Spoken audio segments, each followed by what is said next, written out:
Welcome to Gemara Journey with Rashi. We are in Masecht Berachot Daf Zayin Amud Bet. That's page 7, side 2, right over here. Rabotai, this is not going to be part 1. We're just beginning Daf Zayin Amud Bet. This is not going to be part 1, nor is it going to be part 2. But Ezrat Hashem, if Hashem is going to give me the strength, we're going to try to do with you today the whole Amud, which is the one-sided. A Daf is 2 sides, and Amud is 1 side. The Rashi, and then we have to also do with you guys the Torah or a Shalom. Now, we're about to take over, Rabotai, so buckle your seatbelts, because this is the airline, the Torah airline. Rabotai, you know what Chazal tell us? A person that does not learn Torah, his tefillot are not accepted. Why?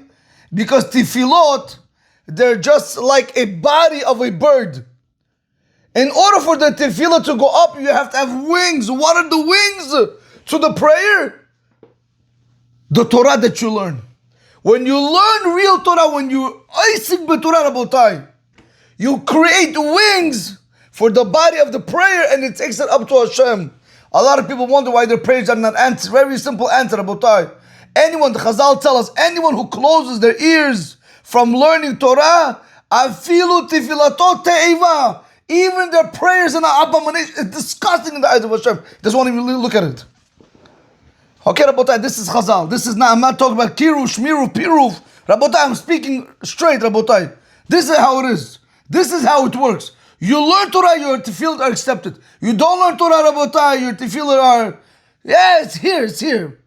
Learn Torah, give it wings, and it's going to fly up. You ever saw it one time, many years ago, you know, the commercial with Red Bull, right? It gives you wings. Rabotai, Torah gives you wings. Red Bull doesn't give you wings. It gives you Baba Maisa, but not wings. In any event, Rabotai, Be'ezrat Hashem, B'Shem Hashem L'Sem L'Atzliach, we are beginning today's Gemara. Buckle your seatbelts. We are about to take off. Airlines, Torah. Amar Rabbi Yochanan Mishum Rabbi Shimon ben Yochai. By the way, we're going to see a lot of teachings from Rabbi Shimon ben Yochai, where Rabbi Yochanan quotes him. So that's, this whole daf is mainly everything about Rabbi Yochanan, who's saying it in the name of Rabbi Shimon ben Yochai. Look how many beautiful teachings we're going to see today. Amar Rabbi Yochanan Mishum Rabbi Shimon ben Yochai. Rabbi Yochanan said, in the name of Rabbi Shimon ben Yochai, Miyom shebara HaKadosh Baruch Hu et haolam, from the day that HaKadosh Baruch Hu created the world, Lo haya adam shikaro l'HaKadosh Baruch Hu Adon. There wasn't a person that called HaKadosh Baruch Hu Master. Rabotai, until Ad Sheba Avraham, until Avraham Avinu came, Ukaro Adon, and he called him Master. Can you imagine there wasn't a person in the world that called HaKadosh Baruch Hu Master until Avraham Avinu? Shenimar, like it states in the Torah, listen to what the pasuk says in the Torah. Vayomar Adonai Elohim Bama Edaki Irashena. Now, as usual, we're going to go back to Torah or Shalom in the back. We're going to see what this verse is going on. But before we do that, let's try to understand something over here. Let me ask you guys a question. Could have Avraham Avinu said Hashem's name like this? Could have the Torah written Vayomar Yud Kei Vav Kei, correct? It could have written the Yud, then the Hey, then the Vav, then the Hey. We also say that is Adonai, correct? We say it. We say in the Bracha. When I have to say Bracha, I say Baruch Ata Amonai. But how's the Amonai spelled? It's not spelled Aleph, then the Dalet, then the Nun, then the Yud. It's spelled Yud Kei Vav Kei. So why over here is he saying Vayomar Adonai Elohim Bama Edaki Reshena? Why is Avraham Avinu saying to Hashem, and he said Adonai Elohim? Why in that term? Why with Aleph, Dalet, Nun, Yud? Do you know why? Rashi tells us, Rabotai, nothing more better than Rashi. Adonai Elohim, Katuv be'Aleph Dalet. Hashem's name over here of Adonai is written with Aleph Dalet. Right over here, Rabotai. Let's do this. It could have been written with Yud K Vav K. It wasn't. It's written with Aleph Dalet, with the name of Aleph Dalet of Hashem. If that is the case, So we see from over here that Avram Avinu is the first person to call HaKadosh Baruch Hu Adon. Now, Rabotai, this should give us a little bit of insight when we say Berachot. When we say Berachot, how do we say Berachot, Rabotai? When you say, I'm not just going to say Lamdeni Chokecha, I just want to be able to use Hashem's name. I can't just use it unnecessarily. When I say Baruch Ata Adonai, Lamdeni Chokecha, right? When I say that Amonai, what am I thinking in my heart? You guys, you know what means Amonai? You have any idea what this word means?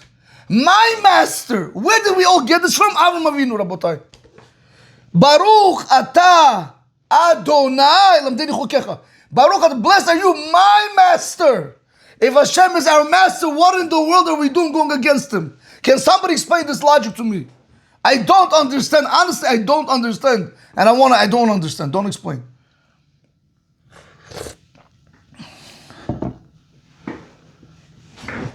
So if we're going to go into Torah or Shalom, so he tells us we're in Bereshit, right? Where's it brought down? It's brought down in Bereshit, in Perek Tetvav Pasuk Chet, right over here. All right, let's go in the back of the book. Let's see what the Torah or Shalom has to say on this. If you guys have the same Gemara like usual, just look all the way in the back. And the Sefer Mikraot.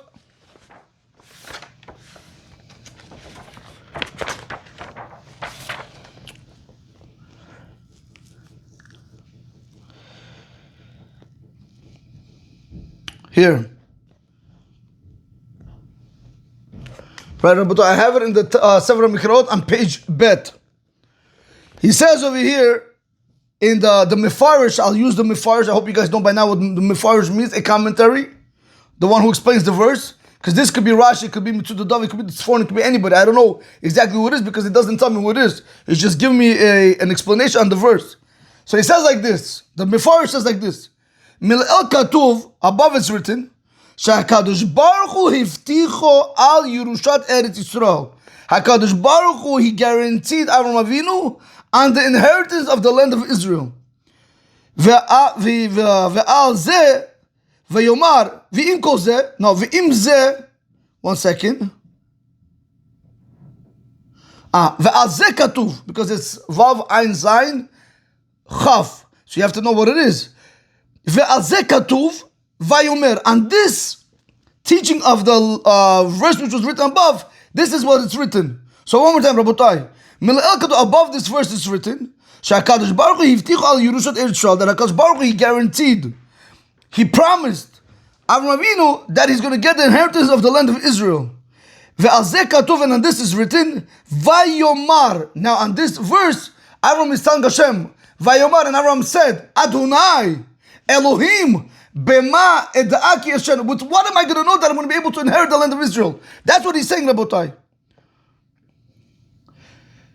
Bema Eda, he's asked, what does it mean over here, Bema Eda? Right over here when it says Bema Eda, with what am I going to know? Avram Avinu is asking, he says over here, Sha'al Od, he said, show me a sign. Show me a sign. Okay, you're guaranteeing me. How do I know that my children are going to be able to inherit the land of Israel? Show me a sign. Okay, that is the whole commentary in this verse. But what do we want to see from this verse? That's what Avram Avinu was telling Hashem. Vayomar, and Avram Avinu said, Adonai, Elohim, Bema Eda Ki Ereshena. With what am I going to know that I'm going to inherit the land of Israel? With what? Show me a sign.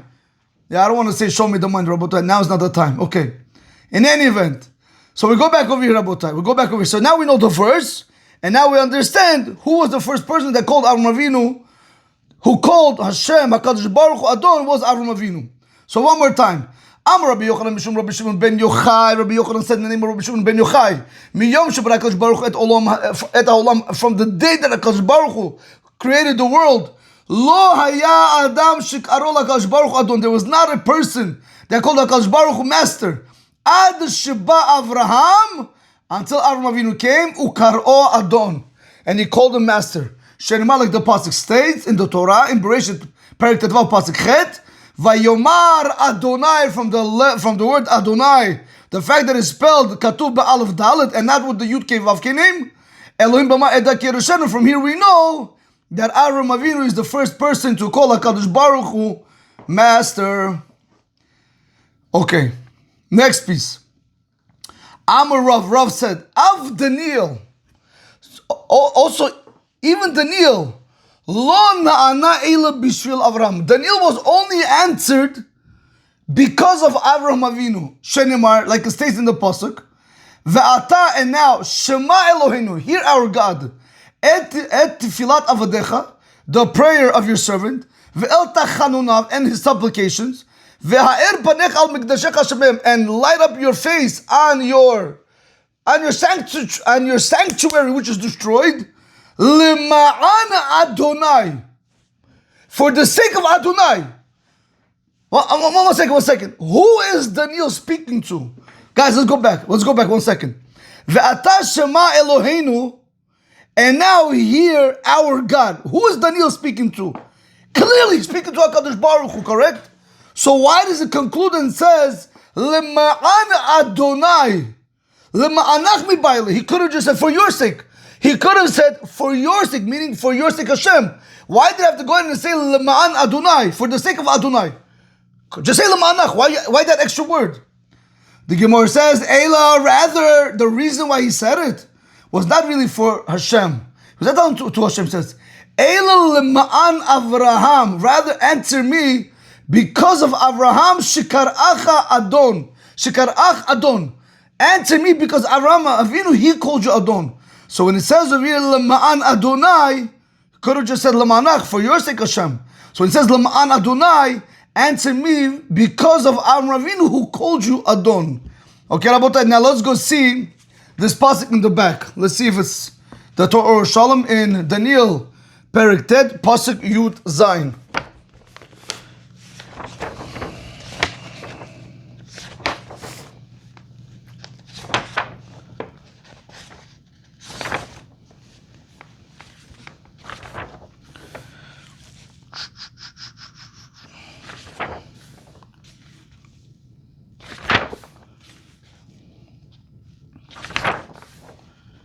Daniel, in the Sefer Mikraot, it's on page Chaf. So what do we say? Perek Tet, pasuk Yud Zayin. Perek Tet, pasuk Yud Zayin. Here he says like this. The Mefarsh explains, he says, Mitifila Daniel. He says this is a prayer from Daniel. When he says over here, Lema'an Adonai, he goes straight to Lema'an Adonai. He doesn't even explain all the other words. This is simple. He doesn't even explain all this. Ve'ata Shema Eloheinu, El tiflat avdecha ve'el tachnunav ve'ha'er panecha al mikdashecha shemem. He doesn't even explain those words. He goes straight to Lema'an Adonai. What is Daniel asking right over here? He goes straight. He wants to explain these two words. So he says over here, what does it mean Lema'an Adonai? Look what he says. He explained, the Mefarsh explains it different. Again, the Gemara is going to redefine the verse. All right, that's why we always allow the Gemara to go ahead and tell us what the verse is saying. But I want us to also know the verse outside of the Gemara. So he says over here, what does it mean Lema'an Adonai? Lema'an Shem HaKadosh HaNikra Al Beit HaMikdash. Do it for the sake of your holy name, which is called on the Beit HaMikdash. Shenemar, like the pasuk says in Shemot and Perek Tetvav, pasuk Yud Zayin. Mikdash, the sanctuary. Hashem, kononech yudecha. Hashem, it's which your hands are the ones that established it. So we see over here from the Mefarsh, he wants to say over here in the real understanding, when it says Lema'an Adonai, it's really saying Lema'an, do it for the sake of Hashem's, for Hashem's holy name, which is called on the Beit HaMikdash. Over here in the verse, it's really saying Hashem, do it for your own sake. But the Gemara asks a question, if it's really going for Hashem, why didn't it just say Lema'anach? So therefore we answered, Eila, rather to say Lema'an Aram, rather it was done for the sake of Avraham, Shekara'ach Adon, that he called HaKadosh Baruch Hu Adon. So before we do continue, let's just see this one more time. Amar Rav said, Av Daniel lo nana ela b'yishvil Avraham. Even Daniel was only answered only because of Avraham Avinu. Shenema, like it states in Daniel, Ve'ata Shema Eloheinu, El tiflat avadecha ve'el tachanunav, ve'ha'er panech al mikdashecha shemem, Lema'an Adonai. Why Lema'an Adonai? Lema'anach mibayla. It should have stated Lema'anach, because I know it's speaking about Hashem. Eila, rather, to teach you the reason why it was said Lema'an Adonai, it was trying to tell you Lema'an Avraham Shikarach Adon, that called you Adon. So we see over here that Daniel was only answered on behalf of Avraham Avinu. Another teaching. The Amar Rabbi Yochanan Rabbi Shimon ben Yochai, and Rabbi Yochanan said in the name of Rabbi Shimon ben Yochai, From where do we know that one is not allowed to appease a person at the time when he's angry? Like it states in the Torah in Shemot, in Perek Lamed Gimel Pasuk Yudalet, we're going to go see this first, but Rabotai, if you guys remember, we did this with you. 1 second.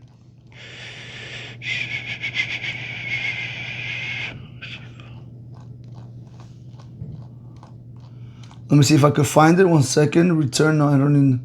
No, I need. No, 1 second. Let me go over here. We also did this with you in Daf Zayin Amud Aleph.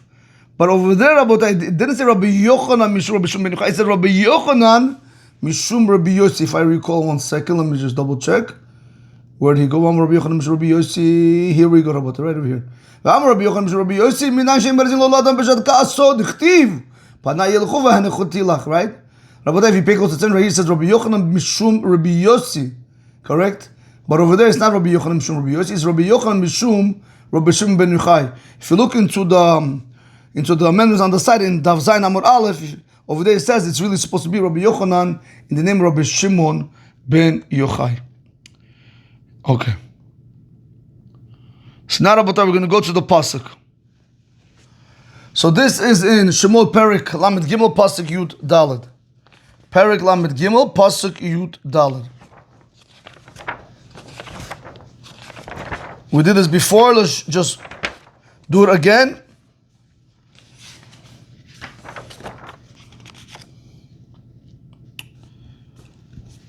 Here. It says over here, Vayomar panay yeluchu v'hanuchoti lach. In the Sefer Mikrot, it's on page Hey. It says over here, my face will go, and I will give you rest. That's the verse of the pasuk. When it says Vayomar, who said Vayomar? And he said, my face will go. Who's saying what? So the Mefarsh says, Vayomar, HaKadosh Baruch Hu leMoshe. HaKadosh Baruch Hu said to Moshe Rabbeinu, Panay yeluchu, right? My face will go, meaning to say, Lo eshlach od malach el ani ba'atzmi elech. I'm not going to send any more an angel, but I myself am going to go with you. V'hanechoti lach. And when it says, I will give you rest, he says, Aniich lecha mikol oivecha mesaviv. He says, I will let you rest from all your enemies from around you. So that's the way the Mefarsh wants to explain it. But the Torah over here in the Gemara, it wants to redefine the pasuk. Okay, so he wants to say, when it says, Panay yeluchu, let my anger go away. And then you can come and speak to me. That's what really HaKadosh Baruch Hu was telling Moshe Rabbeinu. So Rabbi Yochanan Mishum Rabbi Shimon ben Yochai, Rabbi Yochanan said in the name of Rabbi Shimon ben Yochai, Minan she'im berzin lo l'adam b'shat kaso. From where do we know that one is not allowed to appease a person at the time when he's angry? Like it states in Shemot Perek Lamed Gimel Pasuk Yudalet, Panay yeluchu v'hanchoti lach. Next teaching in the name of Rabbi Yochanan, who said in the name of Rabbi Shimon ben Yochai. Rabbi Yochanan Mishum Rabbi Shimon ben Yochai, and Rabbi Yochanan said in the name of Rabbi Shimon ben Yochai. Miyom, here we go, Rabbi say, look at this beautiful teaching. Miyom shebara HaKadosh Baruch Hu et olomo. From the day that HaKadosh Baruch Hu created this world. Lo haya adam shehoda HaKadosh Baruch Hu. There was not a person that thanked HaKadosh Baruch Hu ad sheba'ata Leah, until Leah came. Ve'hodatu, until Leah came, and she thanked HaKadosh Baruch Hu. How do we know? Sheneimar, like the pasuk states, Hapam odeh et Hashem. This time she says, I'm going to thank Hashem. What was Leah's son called, the one when she gave birth in this situation? Let's just go to Rabotai just for a second before we do Rashi. It says over here, Vatahar od. You know something? Let me see if let's see right away over here. Chavtet lamed hey. Let me see in Bereshit. Chavtet lamed hey. Chavtet lamed hey.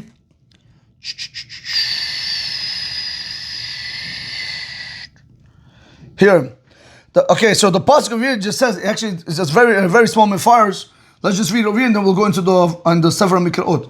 V'tahar od, and she gave birth again. Vateled ben, and she gave birth to a baby boy. Vatomer, and she said, Hapam odet Hashem. This time I'm going to thank Hashem. This time. Alken, therefore, Kar'a Shemo Yehuda. Therefore she called his name Yehuda. Yehuda, why? V'ta'amod miled, and she stopped from giving birth. Now, Rabotai, if we look over here, you know what he says over here in the Mefarish? Mila'el Katuv, above it's written, Shela'a Eshit Yaakov, that Leah was the wife of Yaakov, Yalda et Ruven, Shimon ve Levi. Yehuda was number 4. So now, Rabotai, let's see Rashi over here. Rabotai, what happened? And when she had Reuven, Shimon, and Levi, she didn't thank Hashem? Why did Leah wake up now and she went and she thanked Hashem? What happened different now? Rabbi said, look how beautiful Rashi is, Rabotai. Look how beautiful Rashi is. Hapam odet Hashem. This I'm going to thank Hashem. That's why she called this her son Yehuda, correct? Because we know that there was 12 Shvatim. We know Yaakov was supposed to have 12 Shvatim. It was Reuven, Shimon, Levi, Yehuda, Dan, Naphtali, Gad, Asher, Zevulun. Yosef had 2 children, Menashe, Ephraim, that over there the tribes were broken down, and then Binyamin. So really it was supposed to be 12 tribes. Now, what happens, Rabotai? How many wives did Yaakov Avinu have? Yaakov Avinu had 4 wives. Now, if you divide 4 into 12, it's going to come out that each one is supposed to give birth to 3 wives each. 3 times 4 is going to give me 12. What happened over here, Rabotai? Leah, she got more than everybody else. And that's why she said, this time it's coming to Hashem that I should thank him, because I got my share more than any other one of Yaakov's wives. So watch this. Hapam odet Hashem, look what Rashi says. Lefi shera'ata beruch HaKodesh. Leah saw with Ruach HaKodesh, Yaakov ma'amid shneim asar shevatim. Yaakov is going to have 12 shevatim. Velo arba nashim, and he has 4 wives. Kevan sheyalda ben rivi'i, since she gave birth to the 4th son, hodit, she thanked al chalka, on her portion, sha'ala yoter min hachashbon hamagila. She thanked Hashem on her portion that came to her more than what was coming to her. Rabotai, can you imagine? When did Leah thank him? Not on the 1st, 2nd, 3rd son. On the 4th, when it was more came to her than what was supposed to come to her. That's crazy, Rabotai. She didn't thank him on the Reuven. Okay, that's coming. She said, okay, that's coming. So I have to thank Hashem when something's out of the ordinary. This happened. This was extraordinary. So therefore I have to thank Hashem now. Rabotai, one more time. Because Leah, she saw Rabotai with Ruach HaKodesh. Yaakov that Yaakov is going to have 12 Shvatim. Velo arba nashim, and he's going to have 12 wives. No, and he's going to have 4 wives. Kevan sheyalda ben rivi'i, since she gave birth to the 4th son, hodeit ala chalka, she thanked Hashem on her portion, shala yoter, where she had more, min hacheshbon, from the calculation that she was supposed to get. She was supposed to only get 3, but she got 4. Hamagila, which was coming to her. What was coming to her? Only 3, but she really got 4. So therefore, Rabotai, that's why she thanked Hashem this time, because it came more than what was supposed to come to her. And that's why she called him in the name of Yehuda, because it's like saying, Hoda'ah, I'm thanking you, Hashem. Okay, beautiful Rashi, Rabotai, beautiful Rashi. So let's go back over here. Rabbi Yochanan said in the name of Rabbi Shimon ben Yochai, from the day that HaKadosh Baruch Hu created the world. Lo haya Adam. There wasn't a person, there wasn't a person that thanked Hashem. Until they came and she thanked him. Shenemar, like the pasuk says, Apam odet Hashem. This time I'm going to thank Hashem. What? Why? What happened to the first 3 times? Why didn't she thank Hashem and the Reuven, Shimon, and Levi? Why didn't she thank him then? Because that was already coming to her. But right now she got more than her original portion. And on this you have to thank Hashem. Rabotai, before we do continue, if you are that person that has the zuchut, Rabotai, there's billions, I don't know how many billions, I think 11 billion, 12, I don't know how many billions of people there are in the world. And you have the zuchut, you're like that 0.00000000001% that's learning Torah. Rabotai, hodu ladunai kitov kilo olam chasdo. Thank you, HaKadosh Baruch Hu, that you placed my portion with the ones that sit and learn Torah, with the ones that are able to learn Torah. Even if you work, not a big deal. But at least you are able to learn Torah. Not everybody has the zechut to learn Torah. People don't realize. People think, I'm going to come back. Rabotai, The Torah will spit you out if he doesn't want you to learn it. The Gemara Masecht Berachot said, Rabotai, Torah is acquired through Yisurim, through suffering. Olam Haba is acquired through Yisurim, through suffering. Eretz Yisrael is acquired through Yisurim. It doesn't come easy. People think, I'm gonna come. Rabotai, you have to have zechut to learn Torah. Come on. On this Hodu, we have to thank Hashem. We have to thank Hashem, Rabotai. I can't emphasize it more. Rabbi Steinman Zatal. Wow. 60-second Musar, 60-second. I mean, you got to listen to these kind of people.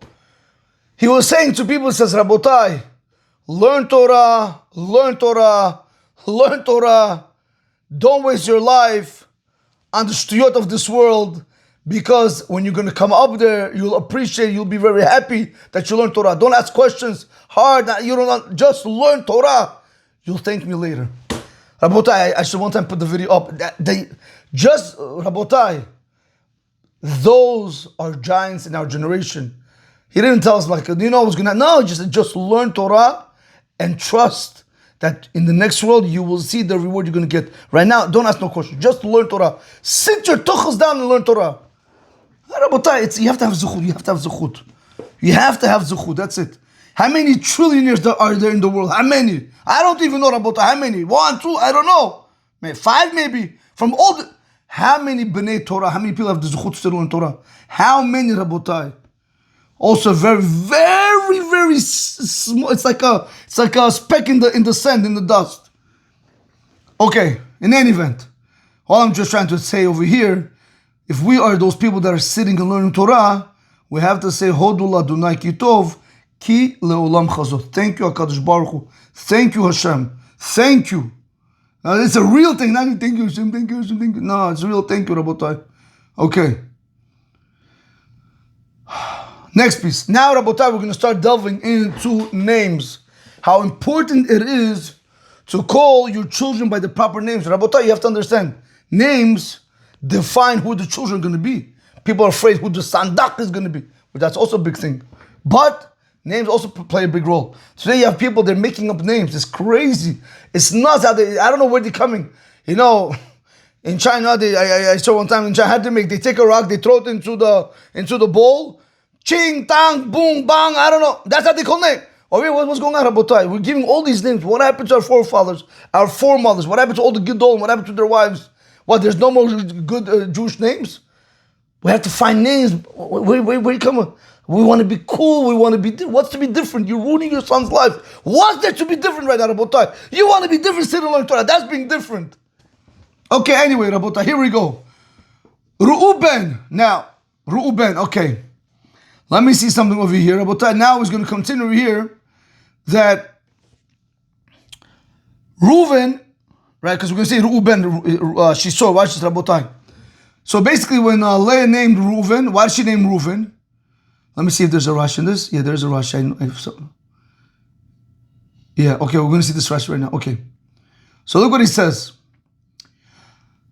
Reuven, when Leah named her son, the first son, Reuven, why did she name Reuven? Look what she said. Rabbi Elazar said, Amra Leah said, Re'u, see, ma ben, that's why she said, call her son Re'u. Re'u, see, ma ben beni leben chami. The difference between my son, go see what the difference is between my son and between the son of my father-in-law. Rabotai, who was the son of her father-in-law? Esav, Rabotai. Her father-in-law was Yitzchak. Yaakov's father was Yitzchak. So that's Chami. Who was Yitzchak's son? Esav. So she says, look what's the difference between my son Reuven and my father-in-law's son Esav. Look at the difference. Look at Rabotai, the name. Look at how much effect it has on a person's future. Because remember, Rabotai, she said it when he was born. The whole story with Reuven and Yosef, we're going to see right now, happened many years later. But it's because she called him that, she already foresaw, that's she gave him the name Reuben. See, I was able to see that my son is going to be better than my father-in-law's son, Esav. Here we go, Rabotai. The Ilu Ben Chami, because when it comes to my father-in-law's son, even though he sold his firstborn rights knowingly. Because it says in the pasuk, Vayimkor et bechoroto leYaakov. He says clearly, and he sold his first rights to Yaakov in Bereshit Perek Chav Hei Pasuk Lamed Gimel. Vayomer Yaakov Hishavali Kayom. Yaakov said to him, swear to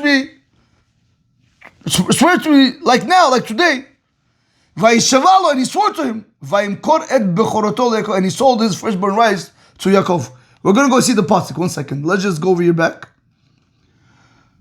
So he says like this,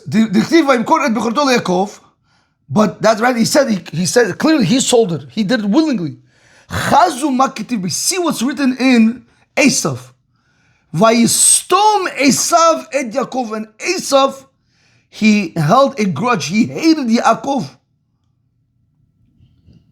Rabotai, Vayistom, we'll see this again.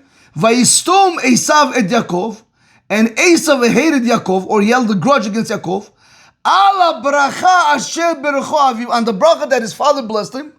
Vayomer, and Esav said, Vayomer Esav belibo, and Esav said in his heart, Yikrevu yimei evel, let the days of the morning, meaning let when Yaakov, when Yitzchak Avinu is going to die, Yikrevu yimei evel avi, when the days of mourning of my father are going to come close, ve'harga et Yaakov achi, I will kill my brother Yaakov. He was waiting until Yitzchak dies.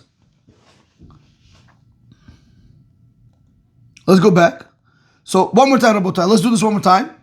Reuven, right? Leah called herself Reuven. Why did she call her Reuven? Amar, Rabbi Elazar said, Amra Leah said, Reuma ben Beni ben Chami. Look at the difference between my son and my father-in-law's son. The Ilu ben Chami, when it comes to my father-in-law's son, which is Esav, Af al gav dimidait Zabel bichurte, even though he sold his firstborn rights knowingly. Because it's written in the passage that he sold his firstborn rights to Yaakov. See what's written over there. He hated Yaakov. Esav hated Yaakov. And then it says, Vayomer hachi kara shemo Yaakov. If you guys remember, we'll see this. We're going to have to see all these verses. We'll go back and forth, don't worry. If you guys remember when Esav came to Yitzchak to get a blessing, he said, I just gave a blessing. And that's what he says right now. Vayomer hachi kara shemo Yaakov. Esav said, this is why his name was called Yaakov. Vaikveni ze pamam. He already tricked me 2 times. Rabotai. Because remember, he took his firstborn rights, and then he came and he took the blessing. We'll see this, Rabotai. I just want to go continue. V'ilu beni, and Leah says, and perhaps my son, Reuven, Afal Gav, even though the Al Korcha Shakle Yosef Bichurte Mine, even though Yosef took away his firstborn rights against his will, against Reuven's will, because it says over there that he desecrated his father's bed sheets. The firstborn rights of Reuven were given to the children of Yosef. Afilohachi came Leshat, even so, lo ikanabe. He didn't envy him. Reuven didn't hate Yosef. Dichtiv, how do we know? Because it says in the Torah, Vayishma Reuven, and Reuven heard, Vayitzilehu miyadam. And Reuven heard what they were going to do to Yosef, and he saved him from their hands. Okay. Now, Rabbatai, we're going to have to go back. We're going to go over the piece, don't worry. Let's just go ahead first see the Rashi. Rashi says over here, before we see the verse in the back of the book, see what the difference is between my son Reuven and between my father-in-law's son Esav. Al Shem Ha'atid Kar'a Shemo. On the future name did she call his name. Like we're going to see, is going to be said later on. Shema Garum. The name causes one's future to become. So whatever name you're going to give your child, that basically, that is the cause of what kind of future your son is going to have. So like we see from Reuven. Now, let's go back over here. Let's do this Rabotai one more time with the verses. So let's do it from over here. Leah called her son Reuven. Amra Rabbi Elazar said, Amra Leah said, Reuma ben Beni ben Chami, see what the difference between my son and the son of my father-in-law. Even though, perhaps when it comes to my father-in-law's son, even though he sold his firstborn rights knowingly, let's see this verse.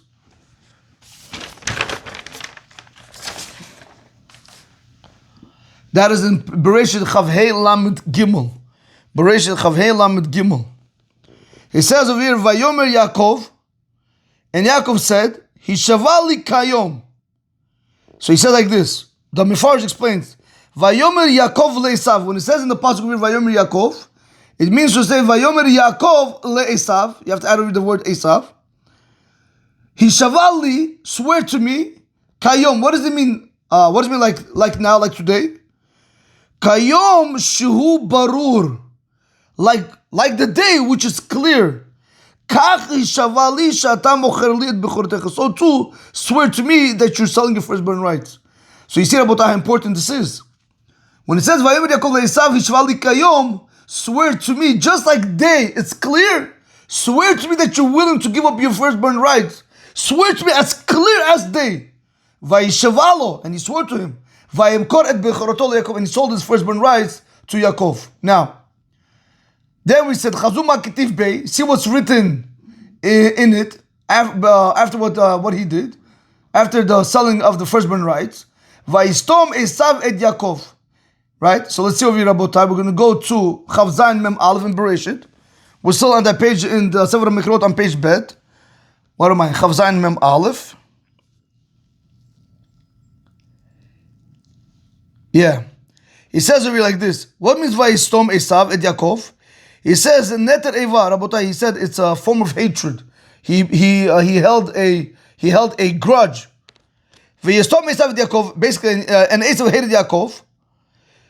Allah baracha asher beracho aviv, on the blessing that Yaakov Avinu, on the blessing that his father Yitzchak Avinu blessed him. Vayomer Esav, and Esav said Bilbo in his heart, Yikrevu yimei evel avi. So he says over here, what does it mean Yikrevu yimei evel avi? That the days of my father's mornings are going to come close.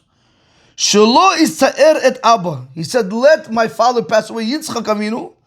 Then he says, I'm going to go v'aharga et Yaakov. I'm going to kill my brother Yaakov. He said all this in his heart. Why didn't he want to do this in front of his father? Because he says, Shelo ista'ar et Abba, because he did not want to pain his father. Rabotai, can you believe that? He did not want to pain his father. Wow. Beautiful. So one more time, see it right over here. Vayistom Esav et Yaakov. We said Vayistom it's a language of bearing a grudge, language of hating. Vayistom Esav et Yaakov. So let's say Yaakov hated. Vayistom Esav et Yaakov. Let's say Esav hated or Esav held a grudge against Yaakov. Allah baracha asher beracho aviv, and the blessing which his father blessed him with. Vayomer Esav bilibo, and Esav said in his heart, Yikrevu yimei evel avi, let the days of my father's mourning come close, meaning let my father die. And then I will kill my brother Yaakov. Why did he have to say Yikrevu yimei evel avi? Why did he have to say let the days of mourning of my father come? Why did he have to first say that? Like the Mefarsh explains, because he did not want to pain his father.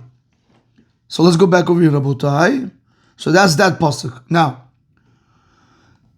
Uchtiv, then it's written, Vayomer hachi kara shemo Yaakov, v'yakveni ze pamayim. Okay, Bereshit Chav Zayin Lamed Vav.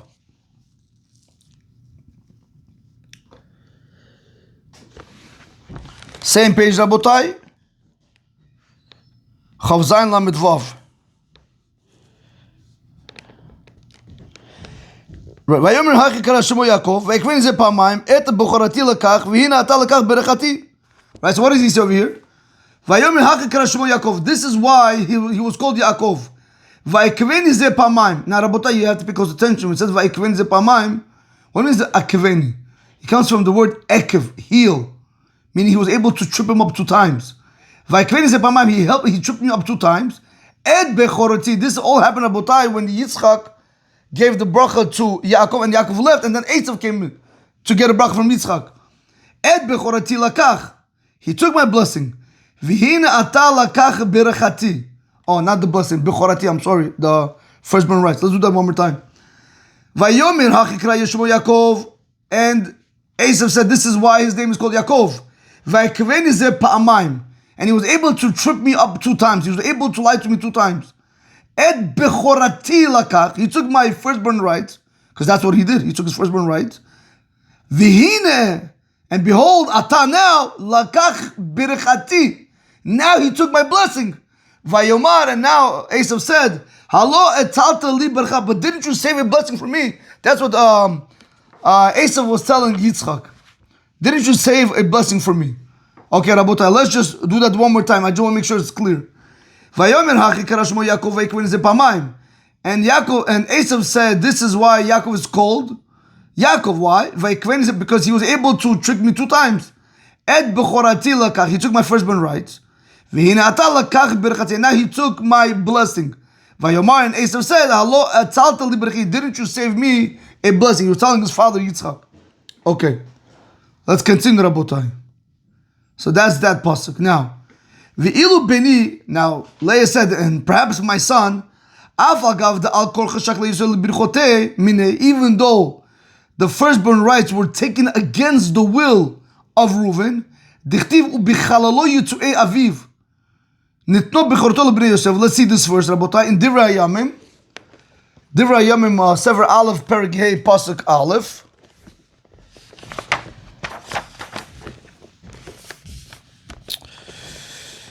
Here, it says like this, Rabotai. When it says over here, Ubnei Reuven Bechor Yisrael, and the children of Reuven, they were the firstborn of Israel. He says over here, Return Lomar, he wants it like this. Im ki hua Bechor, even though he is the firstborn, V'haya mera'ui lahaskir yichuso rishon. It would have been proper, it would have been more correct to mention his genealogy first. Right? It should have been correct. He said, right, Ubnei Reuven Bechor Yisrael, ki hua Bechor, because he is the firstborn. But what happened, Rabotai? Ubichalolo Yitzei Aviv, because he desecrated the sheets of his father. He says, Ein Bereshit Perek Lamed Hey Pasuk Chav Bet, because when he changed the beds of Yaakov Avinu, Nitna Bechoroto Lebnei Yosef. The firstborn rights were given to the children of Yosef ben Israel, who was the son of Israel. But however, they did not give him the genealogy for Malchut, for kingship. We're going to see right now, he's going to say. So when it says over here, Nitna bechoroto lebnei Yosef, he says over here, Lehiyot notel pishnaim ki bechor.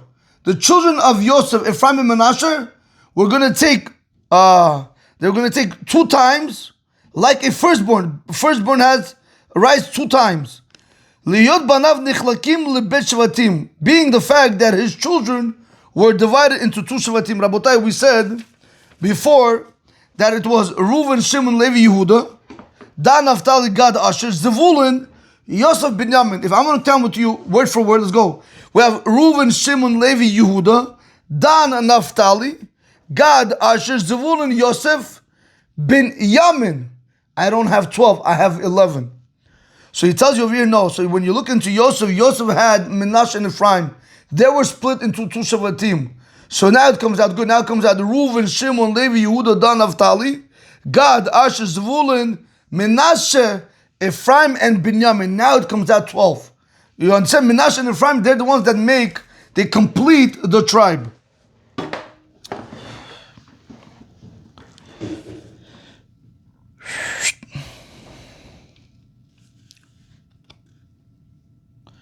So one more time, Rabbi, when it says over here, right, Nitna b'choroto lebnei Yosef ben Israel, and the firstborn rights were given to the children of Yosef, who was the son of Israel.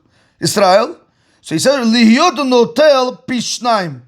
They would take the double amount, like a bechor takes double amount. They would be able to receive the inheritance of double amount.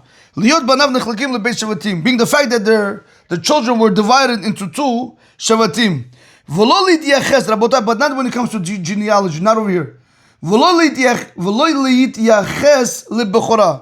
But now when it comes to genealogy, Avaloshi Yosef miyuchaz lebechora. Not that we're going to talk that Yosef was going to be, he's going to have a lineage to the firstborn rights. That also from him is going to come out the kingship, the rulership. No, that he didn't get, Rabotai. He only got the firstborn rights, but not the kingship. Okay, so that's what happened over here, Rabotai. So when it says over Ubnei Reuven Bechor Yisrael, and the children of Reuven, who was the firstborn of Israel, Ki hu Bechor, really he was the firstborn. But since he desecrated the bed sheets of his father by moving the beds, Nitna Bechoroto lebnei Yosef. The firstborn rights were given to Yosef, ben Israel, the son of Israel. However, we're not going to give him the genealogy, meaning we're not going to give him the kingship. We're going to give him the firstborn rights, but we're not going to give him the kingship just because he's a firstborn. Okay, so that is that, Rabotai. So bottom line, what do we see from over here? We see clearly over here that it was taken away from him. Reuven didn't sell the firstborn rights. He went there, Rabotai, he changed the beds for Yaakov. What happened? Because of that, he lost the firstborn rights. Even so, lo ikanabe, he did not envy him. He didn't hate him. Dichti, because of what is saying in the pasuk, vayishma Reuven vayitzluh miyadam. And Reuven heard and he saved them from their hands. Let's see this. What's this? Lamed Zayin Chaf Aleph. That's in Beresh, Lamed Zayin Chaf Aleph.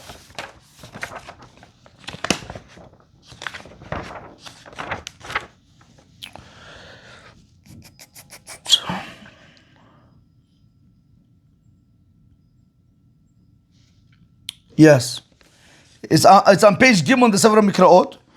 It says over here, Vayishma Reuven Vayitzel Miyadam, right? Let's do right here, Rabotai. Vayishma Reuven Vayitzel Miyadam, Vayomer lo nakenu nafesh. And Reuven heard, and he saved Yosef from their hands, and he said, let's not hit his soul. So he says over here in the Mifarish, Mila'el Katuv, above is written, She'achi Yosef Ratzu laharog et Yosef. That the brothers of Yosef, they wanted to kill Yosef. Ve'al zeh katuv, and on this verse is written, Vayishma Reuven Vayitzel Miyadam, Vayomer lo nakenu nefesh. And he said, don't hit his soul, meaning don't kill him. Ela hashlichu oto el habor hazeh, but rather throw him into the pit. That's what Reuven did. Can you imagine somebody takes away something from you and still you have no grudge against him? That's what Leah was saying. Look at my son Reuven. I saw in the future that this is how my son is going to act. Vayitzalah miyadam, and she was able, and Vayitzalah miyadam, and he was able to save Yosef from their hands. Hitzil et Yosef me'achiv. The Mefarish says he saved Yosef from his brothers. When it says in the verse, Lo nakanu nafesh, Maka nefesh zohi amita. When it says Maka nefesh, the hitting of the soul, it means death. Okay. Not about that we have all those pasukim down. Let's go back and let's just run through it. We're not going to define it, we're just going to explain it. Let's go back one more time to Reuven. So basically what we're going to see right now, why did Leah call her son Reuven? Because she saw that in the future that the whole thing is going to happen, and still Reuven is not going to take revenge against his brother, and which is not the case with Esav. So Leah called her son Reuven. Amr Rabbi Elazar said, Amr Le'are'ah said, Re'u ma ben beni le'ben chami. See what the difference is between my son Reuven to my father-in-law's son Esav. The ilu ben chami, perhaps when it comes to my father-in-law's son who's Esav, even though he sold the firstborn rights knowingly, but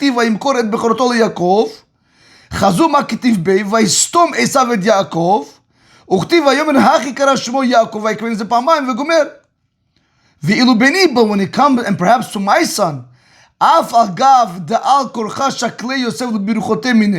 even though Yosef took the firstborn rights of Reuven against his will, because it says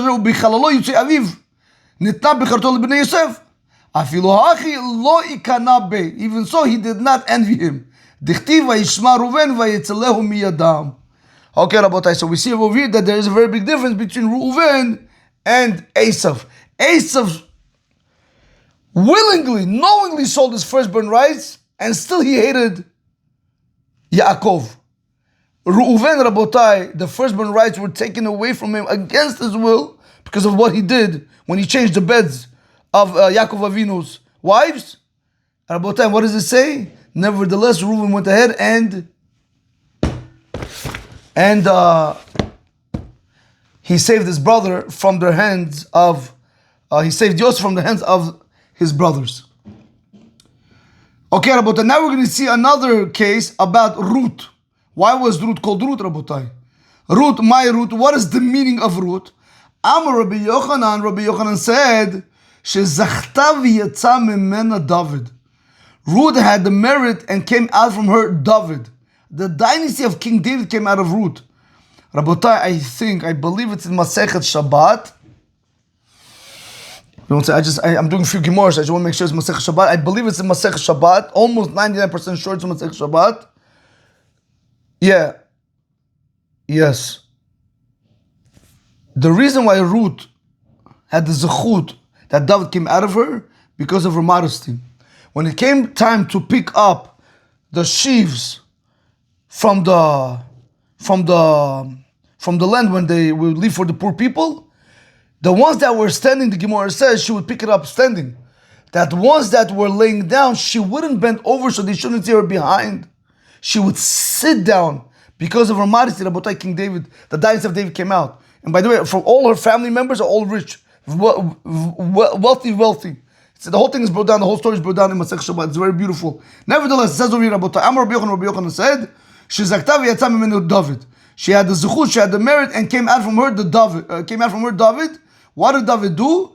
Shirivahu la'akadosh baruch hu b'shiro v'tishbachot. David the Melech, he drenched, basically he soaked HaKadosh Baruch Hu with songs and praises. Now if you look at the Rabotai, the word Ruth, you look at it, Shirivahu b'shiro v'tishbachot. Ruth, Shirivahu means that David the Melech, he went ahead and he drenched, he soaked HaKadosh Baruch Hu with songs and praises. Okay. Bottom line, Rabotai. So one more time, Ruth. Why was Ruth called Ruth? Rabotai, look at how a name is able to cause one's future. My Ruth. What's the meaning of Ruth? Rabbi Yochanan says she had the merit, and David the Melech came out from her. That David the Melech, Shirivahu is like the word Ruth. It comes from the same language, Rabotai.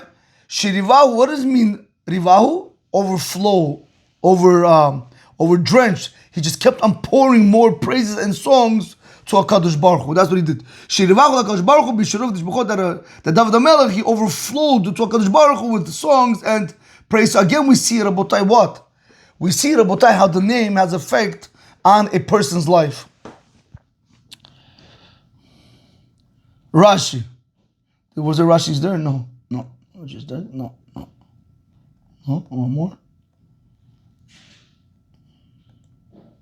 This one we did. Okay.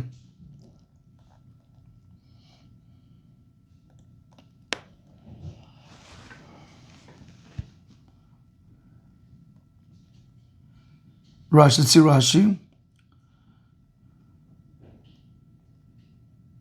Oh, Rashi is Ruth. Why did the Gemara decide to bring Ruth down out of what happened? So he says Ruth Mo'ovia, Mishum da'ari b'pirusha shemot nakatla. The fact that we speak about the meanings of the names, that's why the Gemara took Ruth over here. Fine.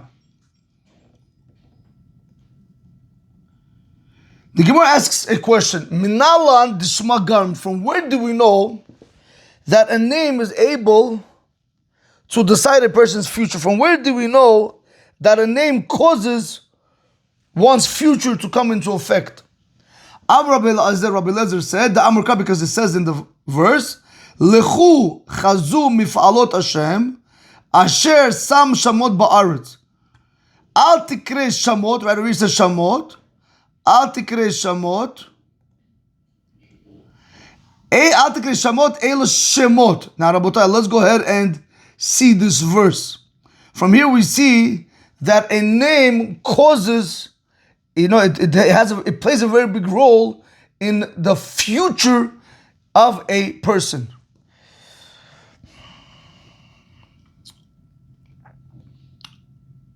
Okay. Perik Mem Vav in Tehillim, Pasuk Tet. Let's go see Perik Mem Vav, Pasuk Tet.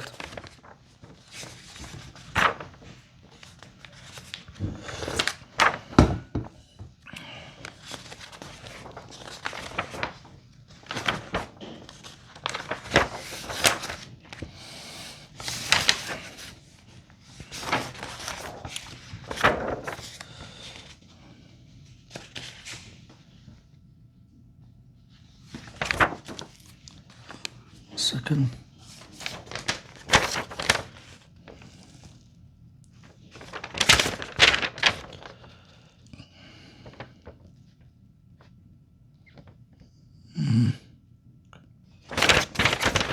Rabotai, I think I showed this in the Evan Ezra class also, but this is over here, Rabotai, Baruch Hashem. Rabotai, whenever you learn Gemara, I just want to share with you a very important secret. It's not only about learning and doing the dapim and mishnayim and halachot, no. But you also want to be able to do chazar. You also want to be able to take your own personal notes. Okay, so I'm just going to show you how it works for me. Whatever works for you, Rabotai, you could do. But this is the Gemara notes, right? So we start with Rabbi Yochanan, Mishur Rabbi Shimon ben Yochai. So and then it just breaks off who says what, right? And then also in the back. So basically this is the whole Amud. In short, whatever I write in my own words, just like if I have to look at this page, I'll be able to know what's in the daf. If Rashi is important, I bring it down also. It's very, very important to do that, Rabotai. You'll remember your Torah more. Don't be afraid to do Chator. Every word of Torah, Rabotai, 630 mitzvot. Every single word. Every time you go back and back, it's 630 mitzvot. And not only that, Rabotai, you have to, in order to be able to understand any Gemara, you got to do it 4 times minimum. When you write it down 1 time, it's like you did the Chazar 4 times. So it's very important to try to also write it down. So where we are? Where are we? Or where were we? Memvav Tet. Tehillim Memvav Tet. Let me just get this. Tehillim Memvav Tet. Here we go. Okay, it's in the Sefer Mikraot on page Tet Zayin. It says over here, Lechu chazu mifalot Hashem. Go and see the actions of Hashem. Asher sam shamot ba'arz. That I have placed desolations in the land, right? So the Mifar says over here, chazu. What does it mean chazu? Re'u. See. Asher yaseh Hashem la'atid. See what Hashem is going to do in the future. Asher sam artzot goyim. When it says over here, Rabotai, that He's going to place the lands of the nations, right? When it says shamot, he read this word right here, shamot. It means, he says shamama. He's going to make it desolate. So therefore, when we come back over here, so now we're going to go back over Rabotai. Minalan dishma garim. From where do we know that the name causes how one's future is going to come about? Amr Rabbi Eliezer said the Amr Krab because the verse says, Lechu chazu b'falot Hashem. Go and see the wonders, the works of Hashem. Asher sam shamot ba'ar, that He placed desolations in the nations, in the other nations of the land. Al tikrei shamot. Don't read desolations. Ela shemot. So again, we see from Uri Rabotai that a name is able to cause one's future to come about. Basically, it plays a very big role in how your future is going to be. Okay. Another teaching. This Rabotai,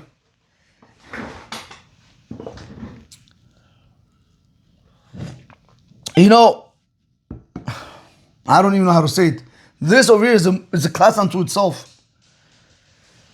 When you have wayward children, when you have children that go against HaKadosh Baruch Hu, you could thank yourself. You could thank yourselves for that because, we're the parents that we give our children everything. Phone and iPad and TV and internet. Right? There's no limits by them. Listen, every parent has to be able to educate their children accordingly. I'm not telling anybody what to do, but understand that Rabotai, we are destroying our children. Now, what's worse? We're afraid what's going to be the world, Mamdani, what's going to happen. Rabotai, I'm about to read for you Gemara Masecht Berachot Daf Amud Bet. Rabotai, say this Gemara to yourself 1,000,000 times. Make it part of your life. Do not allow the social media to influence. Okay, I got to be careful when I say this, but I'm not going to tell you this. If you can somehow educate your wife that she shouldn't also be on the social media, Azak Baruch, what should I tell you? If you married a girl that's on social media, what can I tell Rabotai? Nebachani, what am I supposed to say? Hashem Yirachem, what am I supposed to say, Rabotai? But don't fight with her. You married such a woman. Work on yourself and educate your children. Most importantly, educate your children. Don't worry, when the children can see the emet, when they're going to grow up, they're going to see the emet, they're going to know what's right. They're going to see mommy's doing wrong and Abba's doing right. Or maybe the wife is more, she's more religious and the father's on the social media. The kids are going to be able to pick up who's doing the right thing. But Rabotai, when you look into social media, if you spell social media, you know what it's spelled? Samach Mem. That's the angel, but that's the destructive angel. That's what exactly what the social media is doing. It is destroying us within. Rabotai, right now, B'li and Hara, we were coming a few days before Hanukkah. About 2 weeks before Hanukkah, 2.5 weeks before Hanukkah. Now listen to this very carefully. What did the Greeks do? The Greeks entered into the Beit HaMikdash and they made everything impure, they broke, right? They did it. It's bad. You say to yourself, well, Nebuch, how can they do such thing? Let me ask you a question. If somebody right now, if you have a person, right, that comes into the shul and he rips up the Sefer Torah, would you feel bad? Would you stop him? Yeah, you would. Of course, everybody would. But let me ask you, why when it's happening to your soul that is being ripped up, why don't you stop that from happening? Why do you allow the social media to enter into your neshama? Why? You want to explain to me that piece? You're like, Rabbi, what do you speak about? I'm going to tell you what I'm speaking about. Very simple. In Masecht Shabbat, it's brought down something very powerful. If you have parchment paper here, let's say this is parchment paper, okay? Now you have words of Torah that's written on this parchment paper, and the words of Torah are erased. Can you save it from fire, yes or no? If there's a fire, God forbid, on Shabbat, am I obligated to run in and save it, or do I let it burn? The Gemara didn't give an answer. The Gemara didn't come to a conclusion. Went back and forth, trying to prove back and forth. It didn't give us a definite answer. Now, but the Gemara says over there something fascinating. He says, what's the question? Well, there's nothing there. It's empty. It's regular. It's a skin of an animal. It's a hide of an animal. What's the question? No. Rashi says, when you write the words of the Torah, it makes it kadosh. So now you have to save it. I ask you guys a question. If Torah words written on an animal hide, on the skin of an animal, make it kadosh, and there's a question if we have to save it on Shabbat or not from fire? Rabotai, when you and I learn Torah, what are we, animals? The Torah that we learn gets engraved on our neshama. Our neshama is not kadosh. How much more so it's kadosh? Are we allowed to let it burn with the social media? Absolutely not. We got to save it. We got to do everything in our power to save ourselves. But do we do it? Nah, Rabotai. Who's going to do it? Who's going to do it? Nobody, Rabotai. Why? I have to know. You don't have to know nothing, Rabotai. Sit, learn Torah. You have a spare time, learn Torah. Oh, you have more spare time, learn Torah. I need a break, Rabbi. You'll have a break. You're going to have a break when you die. Now learn Torah, Rabotai. How much time can we waste already? Anyway, Rabotai, it's very important. What the Greeks did is bad. No, idiots. What we're doing is bad. We learn Torah. We'll learn a little bit Torah. And then we continue watching social media. Or who knows what we're watching? I don't want to say Rabotai. I don't want to say anything else bad right now. Come on, Rabotai. We have to be emet with ourselves. But we're not. How much to keep it? $4. How much to be free? How much to look religious? Nothing, Rabotai. But Rabotai, when are we going to really start acting like real Jews? We're not, Rabotai. The outside we're Jews. And the inside, Rabotai, we're like Chas v'Shalom, like the Greeks. Why do we allow the social media to come and destroy our neshama? I want to ask you guys a question. Would you take a Sefer Torah and put it in front of your TV? Would you do it? Would you take a Sefer Torah and put it where there are women dancing, naked women dancing? Or any woman dancing, I don't care if they have to be naked. Any woman dancing. Would you put the Sefer Torah in the beach? Would you put the Sefer Torah in disgusting, filthy places? No. No? Why not? Why not, Rabotai? Because it's kadosh. What made it kadosh? The word of Torah made it kadosh, correct? I agree with you. But as we learn Torah, it makes our body kadosh. Why in the world are we in movie theaters, in beaches, in forbidden dance clubs, and all this garbage that people are doing? Why are we there, Rabotai? You're not going to do it to Torah, so why you do it to yourself? You are a living Sefer Torah. That, Rabotai, get it into your brain. You are destroying your body. You're destroying your neshama. You're going to see you lost eternity because of the Samech Mem, the social media. Every second on the social media, Rabotai, it's like sleeping with a married woman, if not more, if not worse. Rabotai, the Chavetz Chaim says clearly, Hashem said, Rabotai, I can forgive a person who slept with a married woman. I can forgive a person who did Avodah Zarah, who bowed down to the number 2 of a cow. I can forgive a person who kills, but I cannot forgive a person who does Bittul Torah. You think you're a tzaddik on social media, and that guy's cheating on his wife. Don't look at him, look at yourself. Rabotai, we're idiots. We are idiots for wasting time from learning Torah. Haval. It's going to be late. I'm telling you, Rabotai, it's going to be late. It's going to be very late. You'll see. You guys, when the day is going to come, you're going to say, Shweki, why didn't I wake up a little bit earlier? But then that is going to be too late. It's going to be too late. In any event, Rabotai, let's get over here. Now, Rabbi, I want to show you here. Listen to what it says. We worried about what's going to be with the world. What's going to come. Don't worry what's going to be with the world. Worry what's going to be with your children. Look what it says. Rabbi Yochanan said in the name of Rabbi Shimon ben Yochai, Rabotai, kasha, tarbut ra'ah, difficult, is having a wayward child, is having a bad child in somebody's house. Bitoch beto shalom, in the house of a person. Yoter, it's more worse off than mimilchemet Gog Magog. Rabotai, let me highlight this. See, Rabotai, don't move. Just look what Rabbi Shimon. Who are we to argue with him? No, but let my children watch. Rabotai, I see boys, religious boys that go to yeshiva that don't know how to learn Rashi. I told my father, if that was my son, I told the son in his face, if you were my son, you and I would have a different talk. You wouldn't be sitting over here right now like this. What's this? You have time to play PlayStation, Xbox, TikTok. What's this? Where you get all this time? You don't know Rashi? You don't know how to. You're in yeshiva. You don't know how to read Rashi.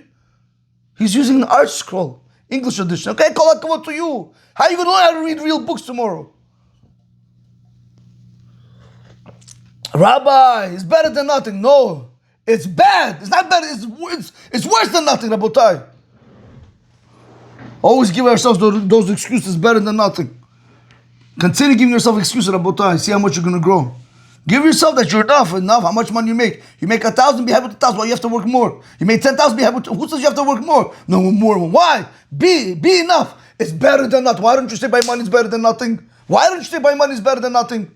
Because you know it's not better. Because you want more. So to buy Torah, we want more.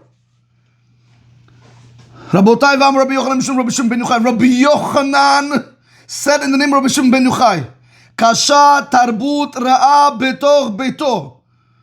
Rabotai, having a bad child in someone's house is more worse off Melchemet Gog uMagog. It's worse off than the war that's going to be with Gog uMagog. Rabotai, did you hear what I just said? Kasha tarbut ra'ah. Difficult is having a bad child. Betoch beito shel adam, in the house of a person. Yoter, it's much more worse off Melchemet Gog uMagog. Than the war of Gog and Magog. We worry what Mamdani is going to do. Don't worry about Mamdani. Worry about where is your son heading, in which direction, Rabotai. Which direction are our children heading, Rabotai? How many people get assimilated?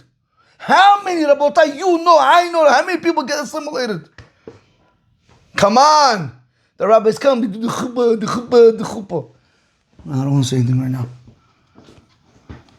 One time I spoke against this. The next day I had, I'm not exaggerating, dozens of calls. Why would you say that? You know, people understood who you're speaking about. I don't care. Hey, your problem, not my problem. I didn't say anybody's name. I just said it. You know how many people, this guy, this rich person called me, this rich person called me, that rabbi called me. Why would you say that? You're going to kill our parnas away. That's your problem if I'm going to kill your parnas away. Start doing the right thing. I have to worry about what you guys are doing. You open your mouth. Why do you have to speak about it? You guys are the rabbis of the community. I'm not the rabbi of the community. Open your mouth. But that's sad, Rabotai. That's very sad. As long as they get paid and our children go off the way, that's fine. No, it's not. They do our yeshos. You need them, Rabotai. Your children should live ad meir ve'esu. They should become real Talmidei Chachamim. Rabotai, there's so much to say about this topic. It's crazy. It's sad to see children go off the derech thanks to stupid parents. And I don't want to say stupid rabbis. I'll say it. There you go. Stupid rabbis, okay? You have good rabbis, but also you have stupid rabbis.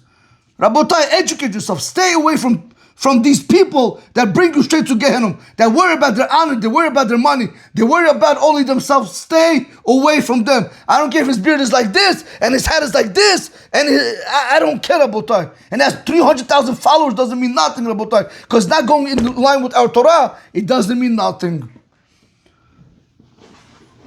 ואמר רבי יוחנן משום רבי שמעון בן יוחאי, רבי יוחנן said the name of רבי שמעון בן יוחאי, קשה תרבות רעה בתוך ביתו של אדם. Difficult is having a bad child in one's house. יותר ממלחמת גוג ומגוג, more than the war of Gog and Magog. Shenimar, like the pasuk says, here we go, Rabota, here we go. Verse in Tehillim. He's bringing us proofs. Shenimar, like it states in the Torah, in Tehillim.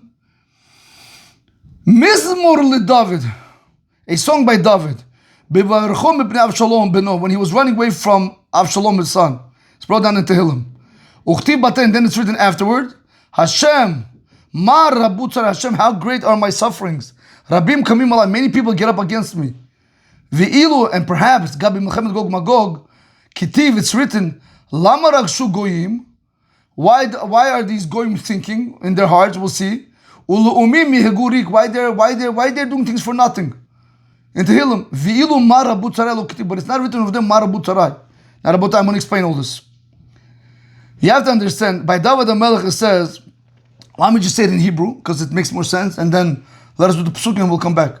When it says, Mizmor LeDavid beBerachot Avshalom beno, then it's written, Hashem ma rabu tzarai.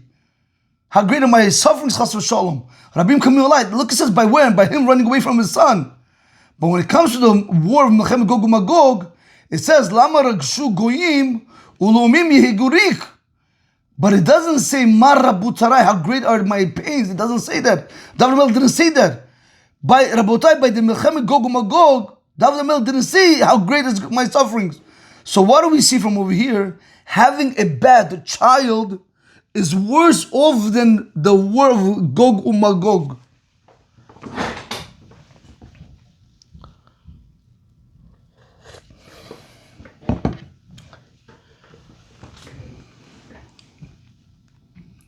Okay, let's go do this, Rabotai. Let's do this inside with you now. Let's do the Pesukim also. ואמר רבי יוחנן משום רבי שמעון בן יוחאי, רבי יוחנן said the name of רבי שמעון בן יוחאי, קשה תרבות רעה בתוך ביתו של אדם, יותר ממלחמת גוג ומגוג.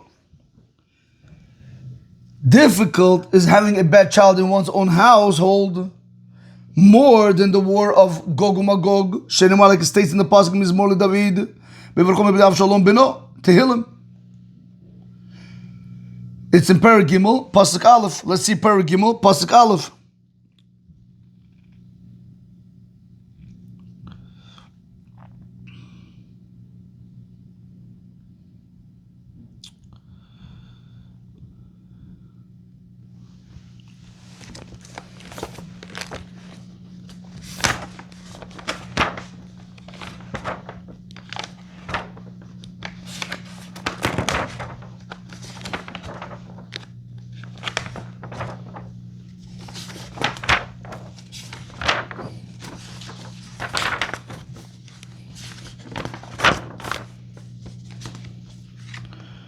What do we say? Perek Gimel pasuk Aleph. Here, he says over here, Mizmor LeDavid beBerachot mipnei Avshalom beno. So the commentary says over here, Mizmor LeDavid. When it says over here, a song by David, HaMizmor shechiber David beBerachot. David composed this song of praise to Hashem while he was running away from Avshalom, his son. Right, and then it's going to say, Hashem. Then the next verse is going to say right over here. But right over here, I'm just going to see right over here. Right after that, it's written Hashem ma rabu tzarai rabim kamim alai. Right over here, right in Perek Gimel pasuk. But I'm still on the same page in Sefer Mikrot Perek Tetvav. Right over there, underneath, it's right there written ma rabu tzarai. He said like this: my enemies are so many. Rabim kamim alai. Many people rise against me. So he says over here, Rabim. What does that mean? What it means Rabim? What does it mean Hashem ma rabu tzarai? Over here, he wants to explain like this: my enemies are so many, meaning my troubles are so many. What does that mean? He says, B'nei Adam. Who's the... Okay, let's do this, Rabotai. Let's do this. I gotta make this clear. When it says Hashem ma rabu tzarai, Hashem, how great are my sufferings? He wants to say, how great are my enemies? Rabim kamim alai. Many people rise up against me. Let me ask you a question, Rabotai. Who are the Rabim? Who are the many people? Who are the many people? Who is that? You ready for this? Bnei Adam Gedolim, Batorah u'bochochma. Great people in Torah and Chochmah rise up against me. Rabotai, What did we just speak about a second ago? Rabotai, Bnei Adam Gedulim Batorah. People that are great in Torah and Chochmah rise up against me. David HaMelech is saying, Kigon Shaul veDoeg v'Achitofel. Shaul and Doeg and Achitofel, they rose up against me. So we see over Rabotai, he says, Hashem Marabut Sarai. Hashem, how great are my sufferings, or how great are my enemies? Rabim Kamim Alai, many people get up against me. Who?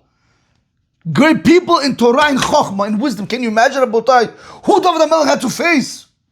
So let's go back over here. So now we can understand. And then he says, Hashem Marabut Sarai, how great are my enemies? Rabim Kamim Alai, many people get up against me. Who are those many people? Rabotai, people, great people in Torah and Chochmah. Crazy. It's mamish nuts what David HaMelech went through. Today you tell somebody a little word, a little bit rebuke, you'll never see them. You turn me off, Rabbi. I'm not going to become no more religious. Okay, don't become religious. Will you do me a favor? I was speaking one time in a certain place, Nebuch on these people.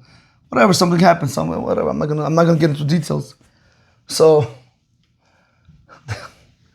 the family is very wealthy, so they know how I speak. You know, they know I'm a little bit like, I don't want to say hard, but whatever, a little bit more real, or a lot more real, whatever you guys want to call it.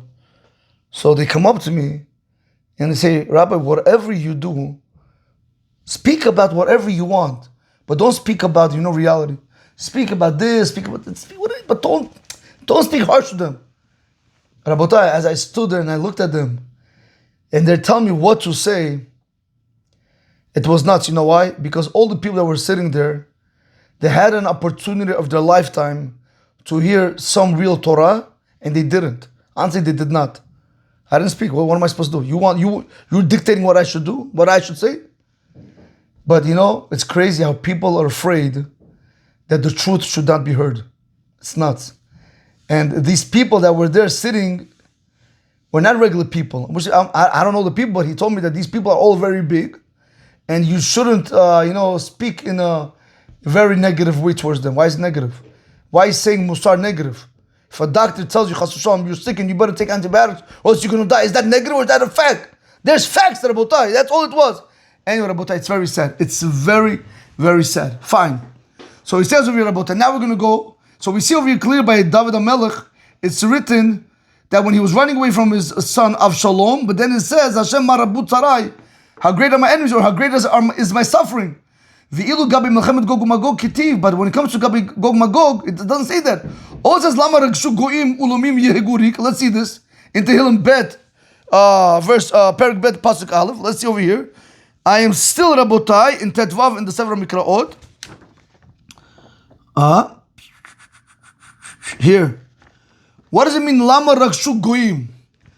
So he says, the Razal Darshu Shemizmor Zeh Yomar Melech HaMashiach Latzit Al Melchemet Gog Magog.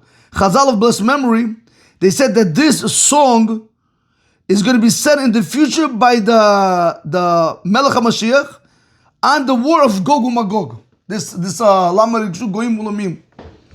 So he says, what do you mean Lama Rigshu Goim? So he's like this. Lama nidkabetzu ha'omod behamun rav. He says, why did all the nations, why did they all gather? Why did so many of them gather? Ulu'umim ve'ha'omot Yehagu yechashvu b'libam rik davar she'en bo mamash. So he says like this, Rabbi. Let's do this slowly. Lama rikshu goyim, over here when he says, right? What does it mean? Lama rikshu goyim? Why do many nations gather? Ilu umim yehagu rik, and why do the nations yehagu means yechashvu b'libam? Why do they think in their heart? Rik, empty, meaning davar she'en bo mamash. Why are they thinking things that have no substance? There's no substance to their thoughts. It's all in vain. Hashem is in control. What are they trying to do? But Rabotai, that's all is written by Gog Magog. But it doesn't say Ma Rabut Sarai. But that doesn't say Lokitiv is not written. So we see over here, having a bad child, Chas v'shalom, is worse than the war of Gog uMagog. So let's go back. So let's do this one more time. Amar Rabbi Yochanan Mishum Rabbi Shimon ben Yochai. Rabbi Yochanan said the name of Rabbi Shimon ben Yochai. Kashe tarbut ra'a bitoch beito shel adam yoter min melchemet Gog uMagog. Worse is having a bad child in one's household more than the war of Gog uMagog. Shenma, like the pasuk says, Mizmor leDavid beverchom Avshalom beno uchtiv batrei Hashem marabut sarai Rabim kamim alai ולגבי מלחמת גוג ומגוג כתיב, למה ריגשו גויים? ולמים היגוריק. ואילו מה רבו צרי לא כתיב. So we see over here, רבותיי, having bad children is worse than the war of Gog and Magog. So therefore, don't waste your time, Rabotai, in thinking what's going to be. Focus more on your children. Here, Rabotai, he says, Lama Rakshu Goyim, right? We said right over here. Lama Rakshu Goyim. The verse over there wanted to explain that why are the other nations gathering? So he says, look at Rabotai. Ma to'elet lahem. What benefit, what good is it to them? Amud davar kalhu benav. So we see over here that is something.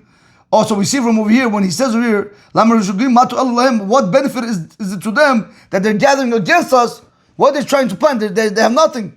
So we see over here that when David HaMelech said the statement, you see that it's a light in his eyes. It's not as bad as having chas v'sham lo aleinu bad children. Now the Gemara asks a question, guys. This should come up in your mind right away. Mizmor le David, b'verchom ben Avshalom beno. Are you serious? Is that what the verse is teaching me? Is it saying a song by David? 1 second. If somebody's being chased, if somebody's being, Rabotai, run down, you don't start singing to Hashem. What does it mean, Mizmor le David? A song by David, Avshalom, Beno, because he was running from Avshalom, his son. Mizmor le David, Kina le David Baile. It says Mizmor. It should have said lamentations by David. That should have been the proper language. Why does it say Mizmor le David? So one more time. Mizmor le David, Avshalom. Mizmor le David, Kina le David. It should have said Kina le David and not, meaning it's lamentations by David and not a song by David. So Rabbi Shimon ben Avi Shalom. Rabbi Shimon ben Avi Shalom explains, Mashal David Domeh, a parable to what is this comparable to? La Adam, to a person. Sheyatza alav shtarchov.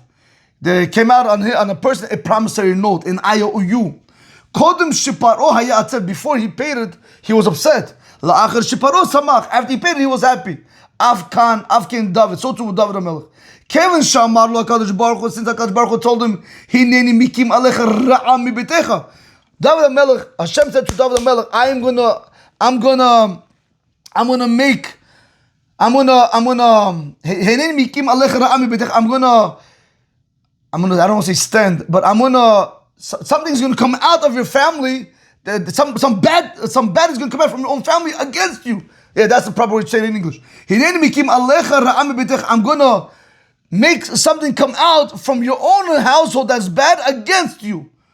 So Hayatzef, David HaMelech was upset. Amar, he said, Shema Eved, oh mamzer, maybe it's a slave, maybe it's a mamzer, that he's not going to care for me, he's not going to have mercy on me.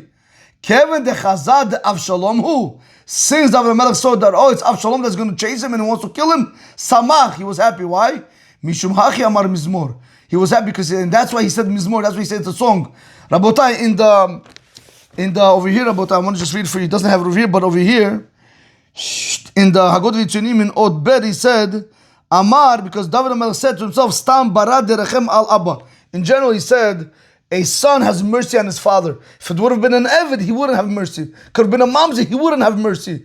But a son usually has mercy on the father, so that's why he was happy. That's why it's really Mizmor and not Kina le David. Let me see this verse. Where is this? This is brought down in Shmuel. This is bad, Rabbi. Let me show you this. Let's read this together. Shmuel Bet, Perek Bet, Pasuk Yud Aleph. Shmuel Bet, Perek Bet, Pasuk Yud Aleph.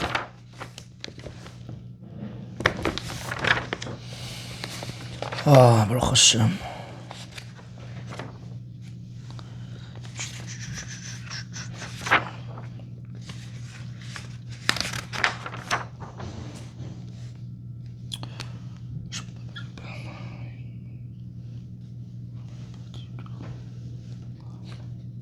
Here.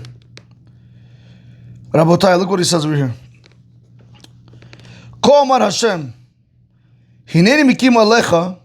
So he says mikim means ma'amid, I'm going to place. Okay, that's a nice word. Mikim means ma'amid, I'm going to place on you alecha al David. Ra'ami betech, I'm going to place bad on you, chas v'shalom, from your own house. Al yidei echad me'anshe betecha, through somebody from one of your household members. V'lakachti et nashach, he's going to take your wife le'enecha before your eyes. V'natati le'recha, and he's going to give it to your friend. V'shachav im nashach, and they're going to sleep with your wife. Le'nei hashemesh hazot, under this very sun. So he says, the Mifar says, Bigeluyu before it's going to be done in public. So now he was afraid. Who could this person be? So let's go back over Rabotai. Hashem said to David HaMelech, here I am, I'm going to place on you bad from amongst your household, somebody from amongst your household, and they're going to take your wife before your eyes, and they're going to give it, and they're going to give it to your friend, and they're going to sleep with your wife. They're going to sleep with your wife. Under this very sun, means they're going to sleep in the open. It's going to be public knowledge. So that's why David HaMelech was afraid. Let's go back over here, Rabotai. Let's do this one more time. The Gemara asked the question: Mizmor leDavid, beVerchom David. Now, Mizmor leDavid, beVerchom ben Avshalom, beno. Is it what a song by David when he ran away from Avshalom his son? Mizmor leDavid. Is it really called? Should it be called a song by David? Kinal leDavid. It should have been said a lamentation by David Mibayli. That's what it should have said. Amr Rabbi Shimon ben Avishalom, Rabbi Shimon the son of Avishalom said, Mashallah lemah davar domeh, a parable to what is this comparable to? La'adam she'yatza alav sharchov, on a person that came out on him a promissory note. Kodem shepara hayater, before he paid he was upset. La'achar shepara samach, after he paid he was happy. Avkein David, so to by David, Kevin shamar lo HaKadosh Baruch Hu hineni mikim alecha ra'ami b'decha. Since HaKadosh Baruch Hu said, I'm going to place on you bad from amongst your own household. Hayatev, he was upset. Amar, he said, Shema Evid or Mamzer Hu Dulo Chais Allah. Maybe it's a slave or maybe it's a mamzer that's not going to have mercy on me. Came with the Chaz of Avshalom, since he saw this Avshalom that wants to kill him, Samach, he was happy. Mishum Hachi Amar Mizmor. That's what he said. Mizmor. That's what he says. Mizmor le David, a song by David. Rabotai, even when David the Melech was being chased, still he was singing to Hashem. That's nuts. Say something to somebody. Say something. Tell them, put on your kippah. See how they're going to look at you. They're not going to want to talk to you. You turn me off, Rabbi. Okay. You tell Rabbi, you say, come learn Torah. Rabbi, don't be too harsh. Don't be so. Give me some time. Let me take baby steps. Take all the steps you want. Nobody's rushing. Nobody's pushing. Take all the steps you want. Oh, Rabotai, next piece. Now this teaching, this we're going to start discussing regarding, is one allowed to start a fight with an evil person? Is one allowed to basically provoke an evil person? Now, I just made my notes over here, so I'm just going to tell you right now, we're going to see there are going to be 4 answers as we're going to go. We'll see in the Gemara, there's going to be 4 answers that can be given to the question that we're going to come across.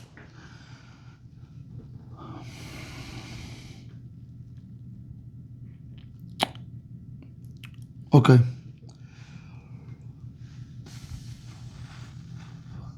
Okay, let's continue.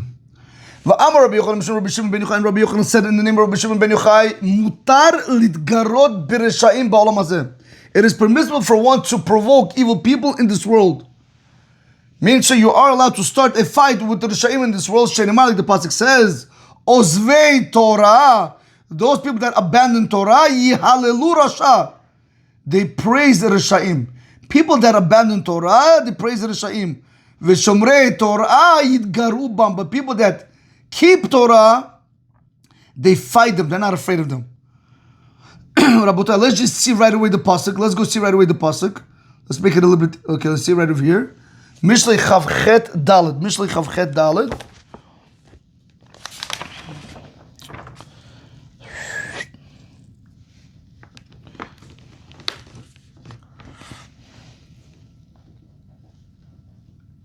So he says like this, Rabotai. Ozvei Torah yihalelu rasha. Right? We said those people who forsake the Torah, they praise the wicked. V'shomrei Torah yitgaru bam. So he says over yitgaru bam. What it means yitgaru bam? Yasu mirivai marishaim v'lo yichanfu otam. Fight with the evil, but do not flatter them. Rabotai, this right over here has a lot of Torah. Not those people that really forsaken Torah, they really praise Rashaim. But how do you know, Rabotai, where you're holding if you really abandon Torah? When you start praising Rashaim, Rabotai, you know you're that person that abandoned Torah. Even though you might look religious, but inside you're not. V'shomrei Torah, but people that really, they keep the Torah. Yitgaru bam. They would fight with them. They're not afraid. They're not going to flatter them. So that's that verse. Now, so let's do this one more time before we move on to the next piece. Again, this is all one big teaching.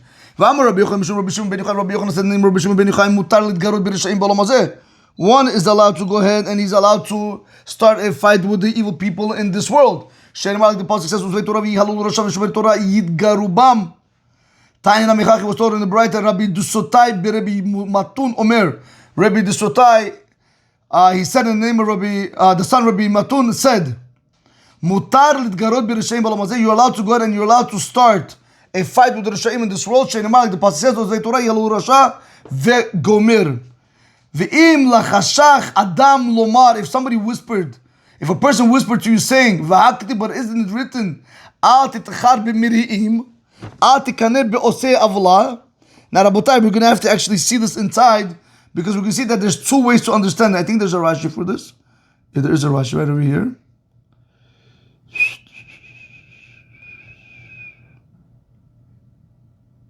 Yeah. Okay. Okay, Rabotai,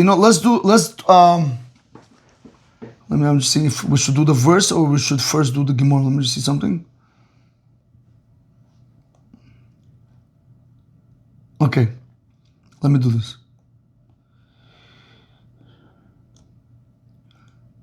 There's two ways we can learn this verse, okay? So we're going to see that. So basically right now, the way we're understanding is right now, Al titchar b'miri'im means do not fight with the Rishaim. That's what really it means. Again, that doesn't mean, but that's the way we're understanding it right now.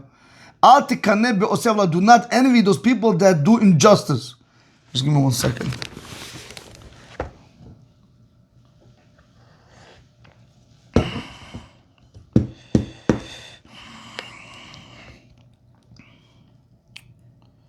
You know something? Let's go see the pasuk and come back over here.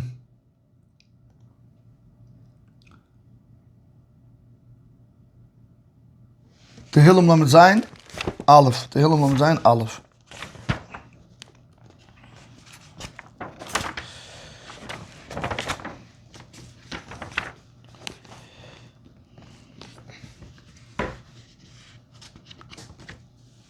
Okay. That's in the Sefer Mikraot in page Tet Zayin. LeDavid, right? It says LeDavid. That means by David. Al titchar b'miri'im. So let's do this, Rabotai. Bear with me, because again, there's the way that the Gemara is going to want to define it, and then we're going to have to go back and understand it completely different. I'm going to give you the original, what I'm about to read, this is the real way to read it, but the Gemara is going to say their understanding, and then we're going to come back to this original understanding. So it says like this. Al titchar. So it says like this. What do you mean al titchar? B'miri'im. Do not be angry with evildoers. Miri'im over here means Rishaim. Al tikaneh be'osei avla. Do not be jealous of those people that they commit injustice. So the Mefarsh says over here, Al titachar mochiach et Israel. He's rebuking the Jewish people. Shelo yitcharu b'atzlachat miri'im. Miri'im over here, he wants to explain the Rishaim. Rishaim, right here. This word miri'im means the Rishaim. Okay, guys? So he says, Mochich et Yisrael hu shelo yitcharu b'atzlachat miri'im. Rishaim la'asotam kibasahem. The real verse is telling us, David is telling us like this.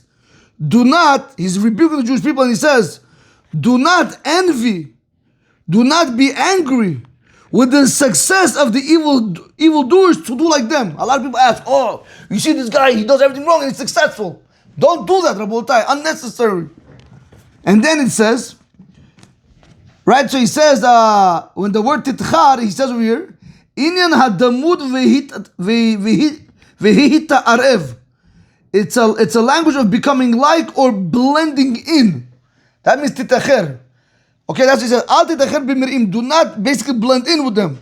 Okay, so Rabotai, in the verse, when I'm reading the verse, Al titacher b'mir'im, do not be angry with the evildoers. But he wants to learn the Mefarsh. He says, Inin hadamud v'hitat arev. Do not become like them, and it's an issue of do not be like them. Do not blend in with them.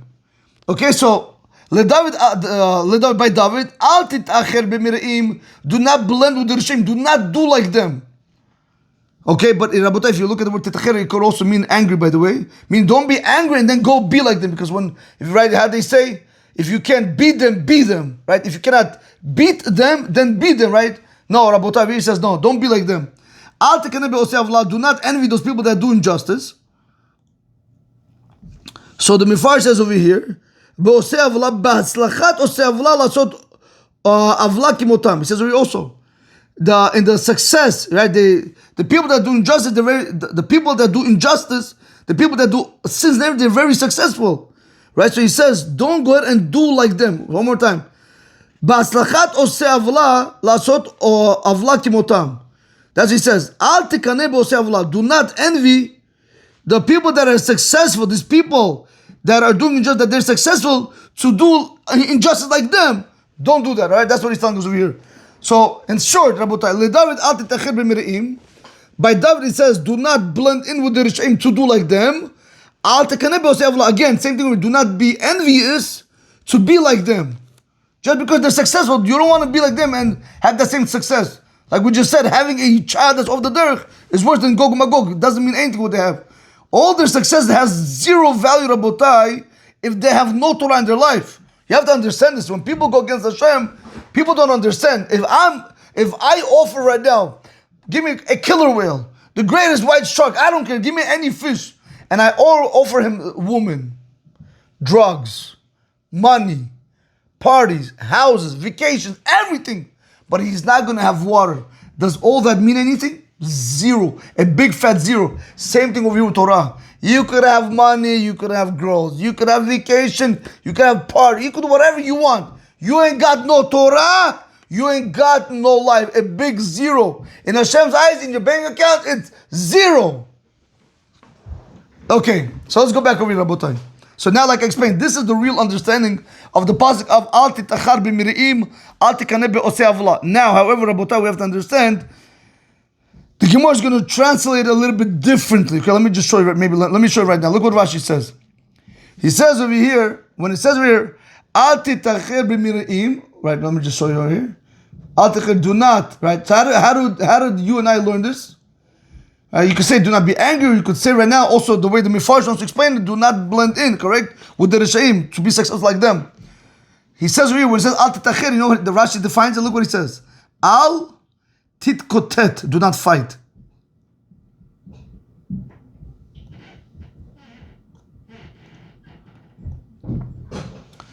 Okay, Rabotai?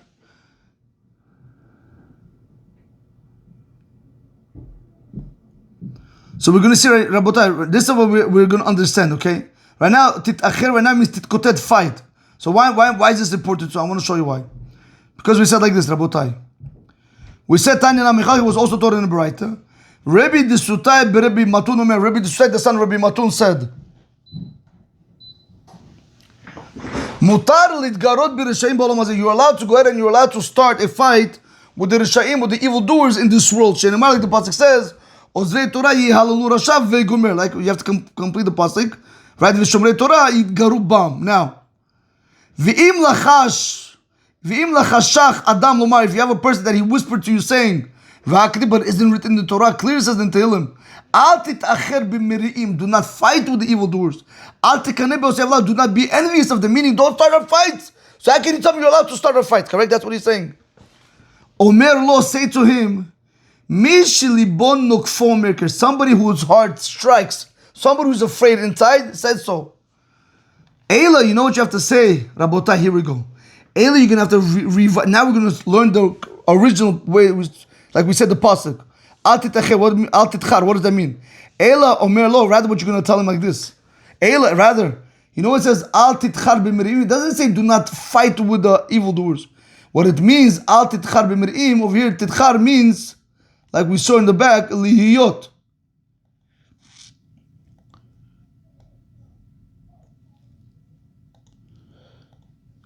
Al titchar b'miri'im, lihiyot k'miri'im. Do not blend in with the Rishaim. That's what it means. Don't be afraid. That part does not mean. Somebody who's afraid is going to tell you, Al titchar means do not fight. But the real shot in the pasuk, it means do not blend in with them. Do not mix in with them. When it says here, Al tikaneh be'osei avla, it doesn't mean, the verse really means, Al tikaneh literally means do not be envious. Like over here, Rabotai. Like over here, titachar means angry, but the way we explain it is completely different. Tikaneh means over here jealous. He says no. What it means over here, lihiyot. Tikaneh means over here to be like the ones that do injustice. Okay, Rabotai, so that's what he's trying to tell you. So one more time, Rabotai says, Emor lo, say to him, Mi shilibon nukfo merke, somebody whose heart strikes. He says so, he's afraid. Eila, so how are you going to learn the pasuk, Al titchar b'miriim? Eila al titchar b'miriim, if you see it's also in quotes, right? Because allow the Torah, allow the Gemara to define it. Lihiyot kimirim, when it says Al titchar b'miriim, do not be like the Rishaim. When it says Al tiknem be'osei avla, do not be like the ones that do injustice. Now, Rabotai, let's see the Rashi. So, what does it mean? What does it mean? Somebody who's afraid. We said in the Gemara, right? Say to him that one who's afraid, he says so, right? So, what does that mean? So he says, he's afraid from the sins in his hands. One who's afraid because of the sins that he has, that's the one who's going to say, do not start with Rishaim because he has sins. Omer, so now he says Omerken, he says so. What does it mean Omerken? Mifarish, he explains, Al titchar b'miriim, al titkotet. That's what he's going to explain. He's going to define the word titchar with the evil. Do not fight with the evil. Meaning, right, when he says al titchar, with the Rishaim, it means do not fight with them, right? Al titkotet. Vehu eino ken. That's not the real Peshat. Just because you have sins, that's you're afraid. You're learning the wrong Peshat. Eila, rather, you know what it means al titchar b'miriim? You know what does it mean al titchar b'miriim? Do not al titchar b'miriim lidgarot b'ma'asehem, to be like their deeds, to do like their deeds. Lomar, saying esekem gam ani, saying that I will also do. That Rabotai you shouldn't do. Alright, Rabotai, so one more time. Viu einoken, so let's do the Rashi one more time. Omer ken, one who's afraid, who has sins in his hands, is going to mifarish al titchar b'miriim. He's going to learn this verse, al titchar b'miriim, meaning al titkotet, do not argue, do not fight with the Rishaim. That's not the case. But that's not so. Ela, rather, what's the real understanding? Al titcher b'mirim. When it says al titcher b'mirim, you know what that means? Lidgarot b'masem. Do not blend in with their actions. Lomar is saying, say I will do, can, and I will also do. Say can gamani. I will also do what the Rishaim are doing. That's what he says, Rabotai. It does not mean over here al titcher b'mirim to mean do not fight with the Rishaim, but rather it says do not blend in with the Rishaim, saying, say ken gam ani, that I will also do. That, Rabotai, that's what the pasuk is telling you. That's what the Malkam tell you. Do not blend in with the Rishaim.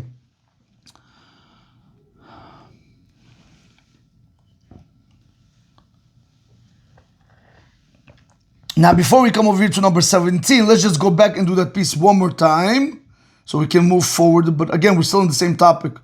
This whole thing is going to continue on speaking about how one shouldn't start, and then we see, but it's not true. We see otherwise. We'll see right now. Okay, Rabotai, I'm not going to define the pasuk. I'm just going to go right through it just to know where we are. Okay. Rabbi Yochanan said in the name of Rabbi Shimon ben Yochai, mutar lidgarot b'Rishaim b'olam hazeh. One is allowed to fight with evil people in this world. Like the pasuk says, Garubam.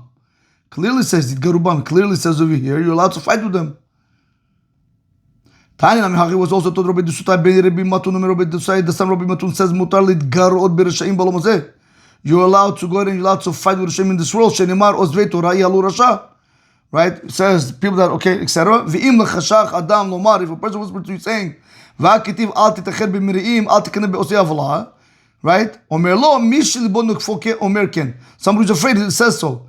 Ela al titcha b'miriim liyot kimiriim. What it really means? Do not be like them. Al tikane be'osei avla liyot ko'osei avla. Do not be like the ones that do injustice. I want to just see something. Give me 1 second.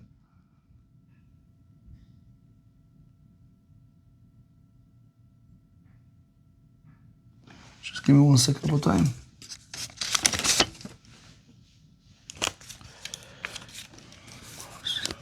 Just want to take a note, 1 second.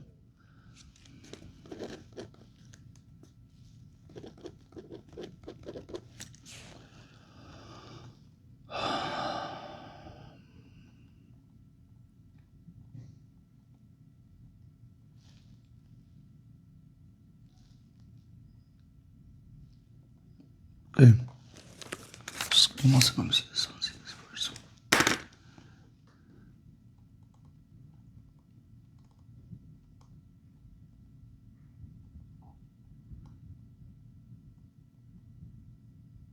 Okay. All right. Oh, okay. So now, Rabotai, we are moving forward. So let's just take this Rashi away. Okay. Now,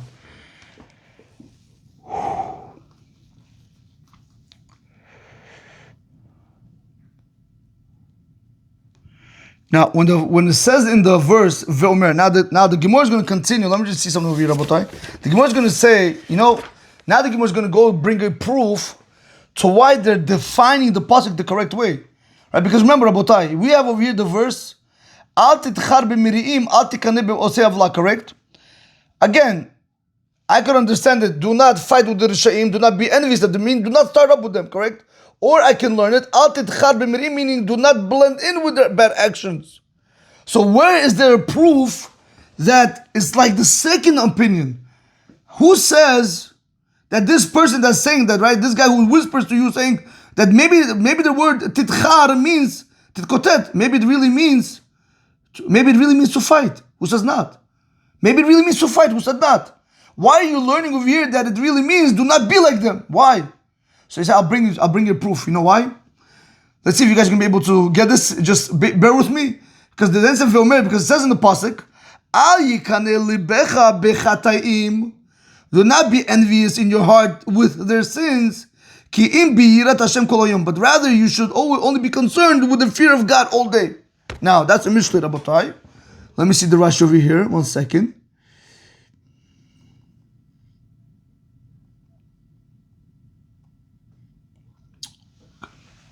All right, before we see the Rashi, let's see the verse. And I want to show you something, Rabotai. We're going to prove from over here that the second understanding, when it says Al titchar b'miriim, it means do not blend in with them. It doesn't mean do not fight against the Rishaim. That's what we're trying just to prove from here. Okay? Just one second, let me see this. Yud Zayin, Chav Gimel Yud Zayin Mishlei. Chav Gimel Yud Zayin Mishlei.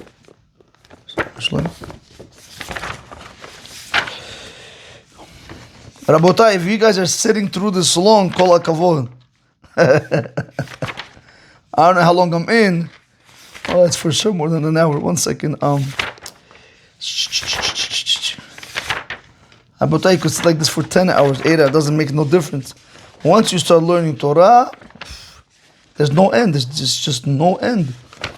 Every word, it's juice, like making money. I don't say making money. That's offensive to Torah. This is more than making money. This is acquiring eternity. Where do you go? Where's Mishlei? 1 second. Ruth, Kohelet, Shir Shirim, and Esther. 1 second. Mishlei Chav Gimel Yud Zayin. Mishlei right here, guys. In the Sefer Mikraot on page Yud Chet Sefer Mishlei in Perek Chav Gimel pasuk Yud Zayin. Perek Chav Gimel pasuk Yud Zayin. Here. He says over here, Al yikaneh libecha bechata'im. Do not be envious in your heart with their sins. Ki im only biyirat Hashem kol hayom. You should only be, you should only envy the fear of God the whole day. Your fear of God should be on your heart all day. So he says over here, what means bechata'im? Al yikaneh libecha bechata'im. Do not be envious in your heart with their sins. Meaning, behaslachat hachotim, with the success of the sinners, lihiyot rasha kimotam.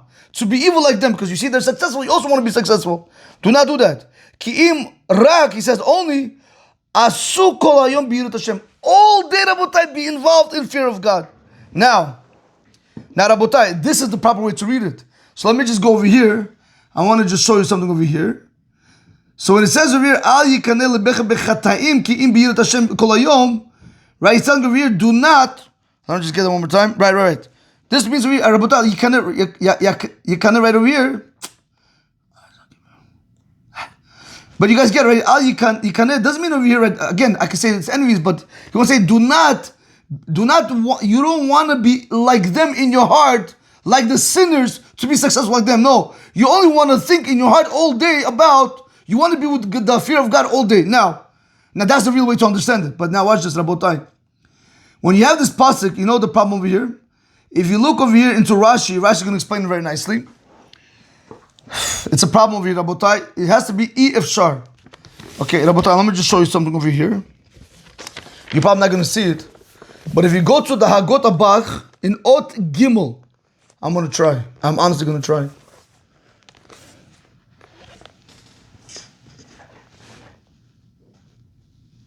You guys probably cannot see it.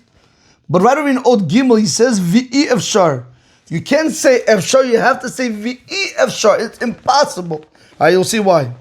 All right, so over here, we're going to add one word, V'i Efshar, right over here. Right over here where it says Efshar. Come on. Okay, whatever, Rabotai. Yitzhahar, it doesn't matter. Let me try this. It's not giving me. Okay. When it says over here, Efshar, you have to add before these two words, V'i Efshar. Vav Aleph Yud. That's what you're going to add. V'i Efshar. It's impossible to say. Now watch this, Rabotai. What do we say? When the Pasuk says V'omer, when it says in the Pasuk, Al yiknei lebecha bechata'im, let's not define it. Let's learn that the word yiknei means to fight, correct? Let's just learn it like the way he wanted to learn. That the word means titchar and yiknei means to fight. Okay, fine. Let's learn it over here. When you say Al yiknei lebecha bechata'im, when it says do not fight in your heart against the sinners, only fight against the people that fear God all day. Does that make sense? It doesn't make sense. Rabotai, you guys are catching on. It doesn't make sense. Watch this. Efshar, you have to V'i Efshar. V'i Efshar lomar, it's impossible to say Al titkotet im harashaim. It's impossible to say do not fight with the evildoers. Ki im b'yirei Hashem. Right? Yirei Hashem. It's impossible to say that you should only fight with God-fearing people. Ela al korchach, rather we are forced to learn against our will. Al yiknei libecha. When it says al yiknei libecha, you know what that means? La'asot kemotam, to do like them. So again, so we come back down to this point. When it said over here, Al titchar b'miri'im, bottom line, I'm going to make it very simple. Al titchar b'miri'im literally means do not blend in with the Rishayim. Do not be like the Rishayim. It's not telling over here, do not fight against the Rishayim. So there's no proof, Rabotai, that one is not allowed to go ahead and not fight the Rishayim. On the contrary, you are allowed to go ahead and fight against the Rishayim. Okay. Wow. Did I do this Rashi with you? Yeah, I think I did. Yeah, we did that Rashi. We did this Rashi also. Okay. So now, Rabotai, so let me just continue from here.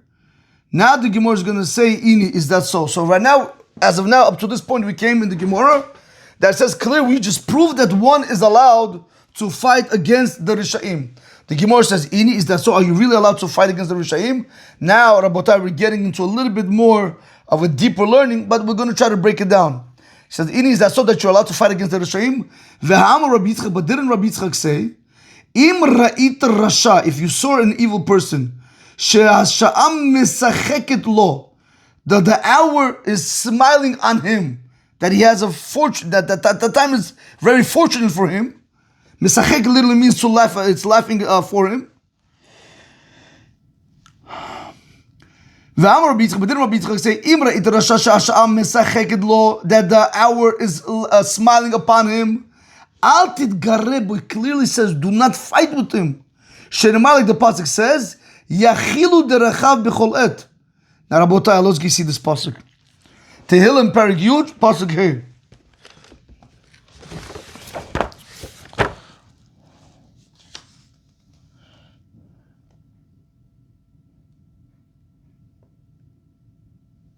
Here. Rabotai, in the Sefer Mikraot on page Tet Vav.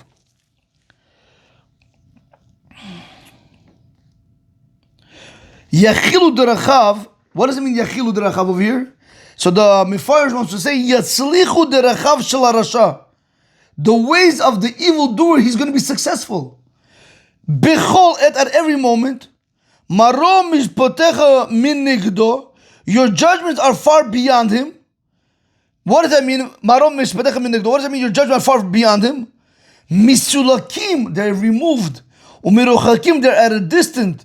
Your judgments of suffering and punishment, shalcha, meaning your judgments of suffering and punishment, they're far away from him. They don't come to him. Rabotai, there's a clear pasuk in the Torah. Yachilu derachav bechol et. His ways are going to always be successful. The Rishayim, the Rasha. Maro mishpatecha minigdo. your mishpat, your punishment, your suffering that's supposed to come upon him are removed from far from beyond him. Kol tzororav yafiach behem. All of his enemies, he blows at them, right? Kol tzororav yafiach behem. What does that mean? He says, behafachat ruach, with the blow of the wind from his mouth, hu mafiach, he blows. Me'abed es ona'av, he's going to be able to destroy his enemies. Vehem noflim lefanav, and they're going to fall from right before him. You see a clear pasuk in Tehillim that says you shouldn't start up with a Rasha. Rabutai, now we're getting into some learning Torah. Everything was learning Torah. But now it's getting a little bit more interesting. Clearly says, up to now you were proving that you are allowed to start, but now you see clearly you're not allowed to start with the Rishaim. Okay, so now that we have that pasuk, so let's go back over here. Ini is that so that you are allowed to start up with the Rasha. V'hamar Rabbi Yitzchak, but didn't Rabbi Yitzchak say, Im ra'it rasha shasha'a misachik, but if you saw an evil person, that the moment, that the hour is laughing upon him, al titgarebo, do not start up with him, do not provoke him, do not fight with him. Shenimar, like it stays in the Tehillim, yachilu derachav bechol ed, he will be successful at all times. I like it, right? We saw Tehillim. Marom mishpatechem minigdo, your judgments, your punishment that's supposed to come to him, your sufferings that's supposed to come to him, are far removed from beyond him. It's not coming close anywhere near him. All the enemies are going to blow and they're going to fall right before him. Can you imagine? Why should I start up with a Rasha? So now Rabotai, we have over here two things. Now, okay, let me do this. Velo od. And not only that, and furthermore, not only that, he's going to see the downfall of his enemies, like it says, it clearly says, all the enemies are going to blow them. Wait, Rabotai, one second. We have to do this. One second.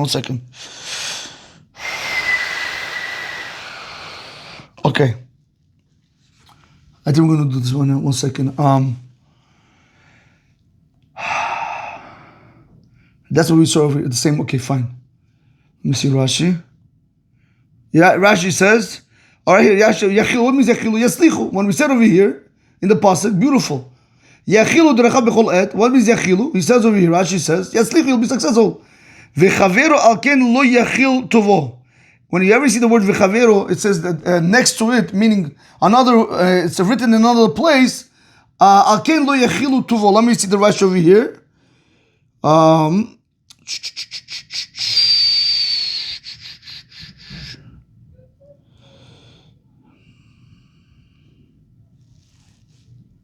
One second, guys. Where did it go?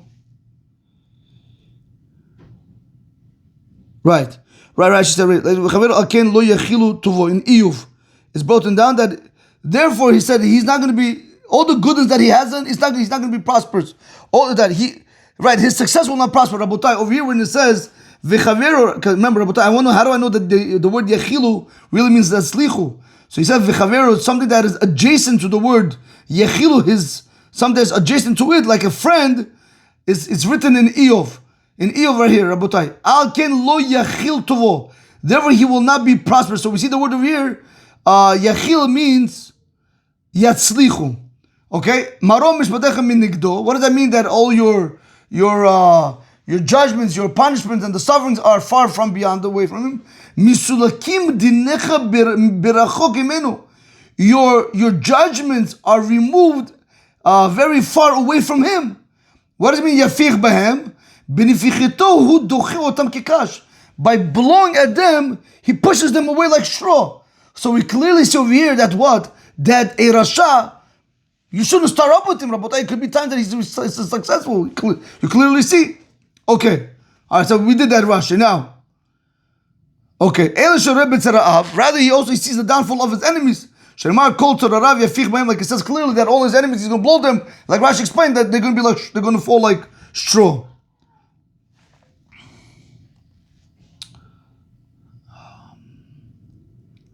So okay, so I'm just thinking, should I do this or not? I'm just thinking at the time, Rabotai. Give me 1 second. Let me see this. Okay. I was supposed to do it, I didn't get a chance to. Let me just see something. Okay. I do apologize, Rabotai, if I didn't get a chance to do it earlier. Let me just try to do this with you guys right now.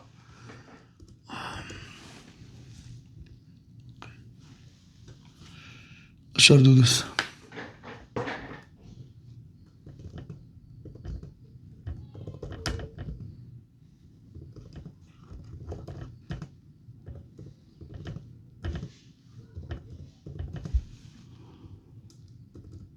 Okay, one teaching says one is allowed to start with the Rasha, correct? That's how I just want to show you.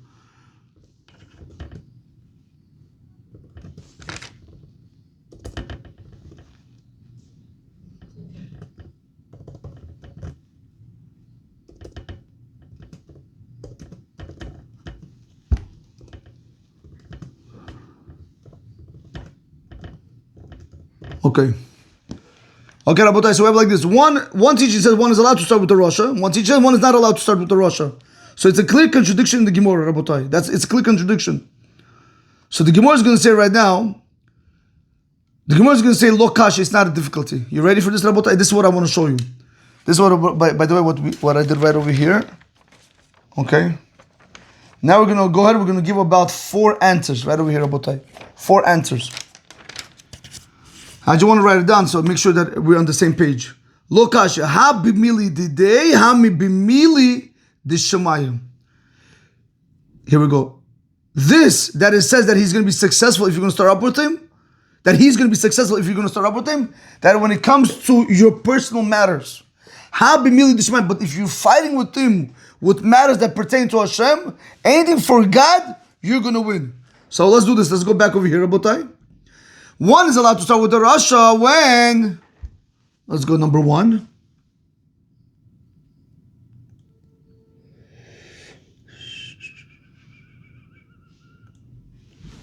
One is allowed to start with the Rasha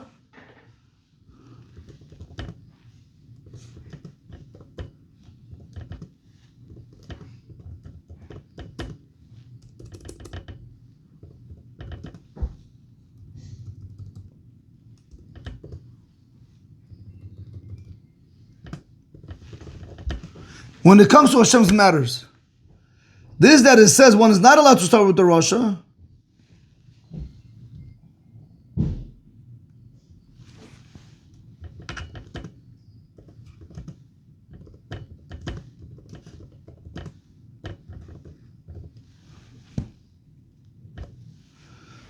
Okay, one is allowed to start with the Rasha when it comes to your matter. So you see, it's not a contradiction. It's 2 different things. Okay, Rabotai? Okay, so let's go back over here. So Lokash, the Gemara says, the first answer we're giving is not a difficulty. This that it says you shouldn't start up with the Rasha, you shouldn't fight with the Rasha, that's when it comes to your own personal matters. Yeah, he's going to blow you away. But when it comes to Hashem, when you stand up for Hashem, but when it comes to matters of Hashem, for things that have to do with HaKadosh Baruch Hu, you are allowed to go ahead and start up with the Rasha. You don't have to be afraid. That's one answer. If you want, I'll give you another answer.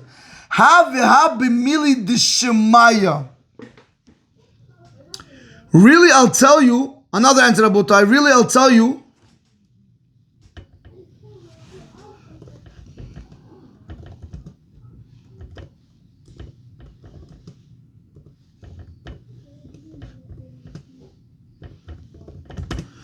both are about heavenly matters.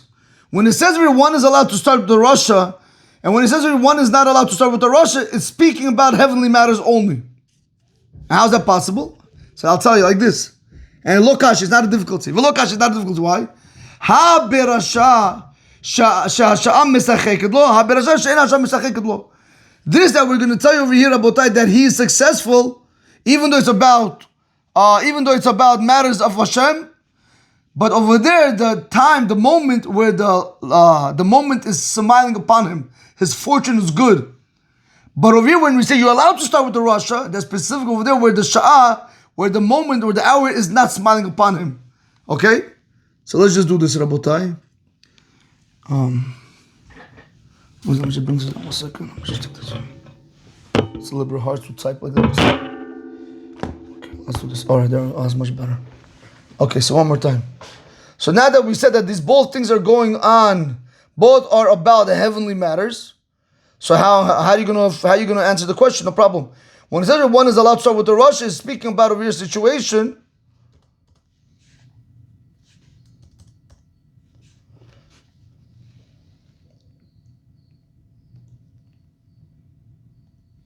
Speak about a situation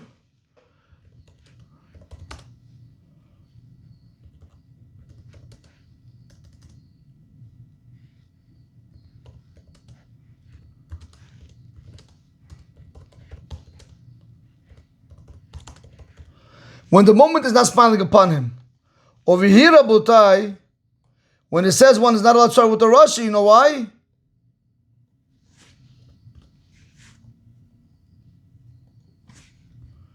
Over here, we're speaking about when the moment is smiling. Okay, Rabotai, so we see another difference. Yeah, in both things it's merely the Shemai. In both things it's matters about Hashem. You're right. Both are about heavenly matters. So why? So it's a contradiction. So how can you say one is allowed to start with the Rosh in heavenly matters and one is not allowed to start? No, I'll tell you why. When the moment is not smiling, when the hour is not smiling upon him, then you're allowed to start with the Rosh. So it's not a contradiction.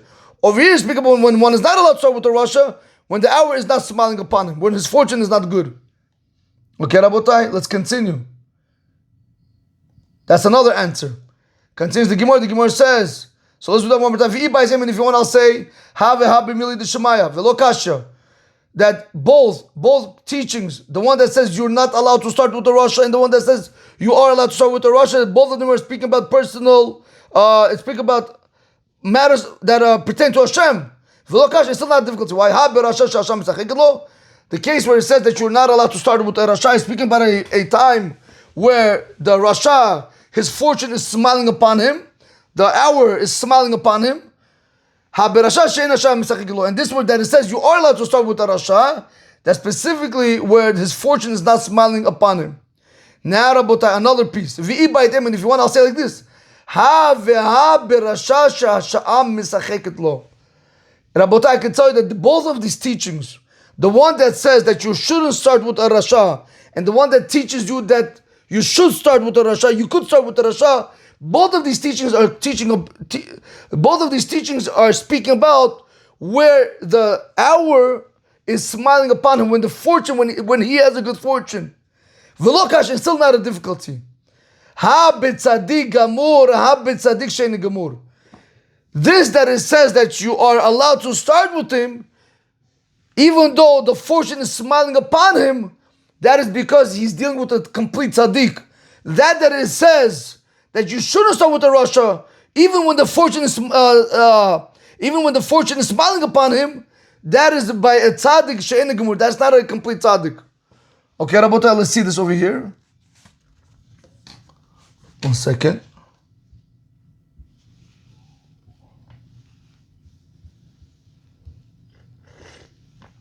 Now we're moving up another notch down.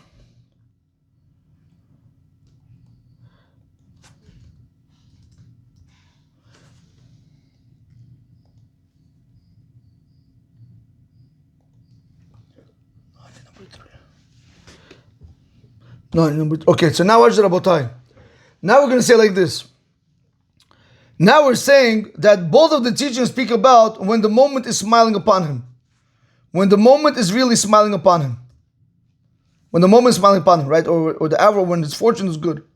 So if that's the case, how can you have one teaching that says one is allowed to start with a Rasha? Is right, is when his fortune is good. How can one teacher says one is allowed to start with a Rasha, and another teacher says one is not allowed to start with a Rasha?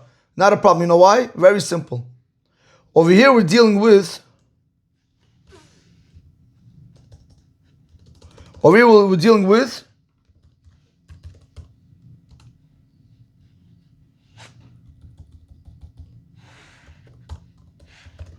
complete tzaddik. We're dealing here with a complete tzaddik.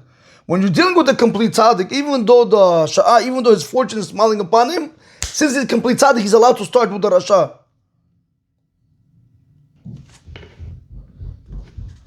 But over here, Rabotai, when we tell you not to start with the Rasha, over here we're dealing with a person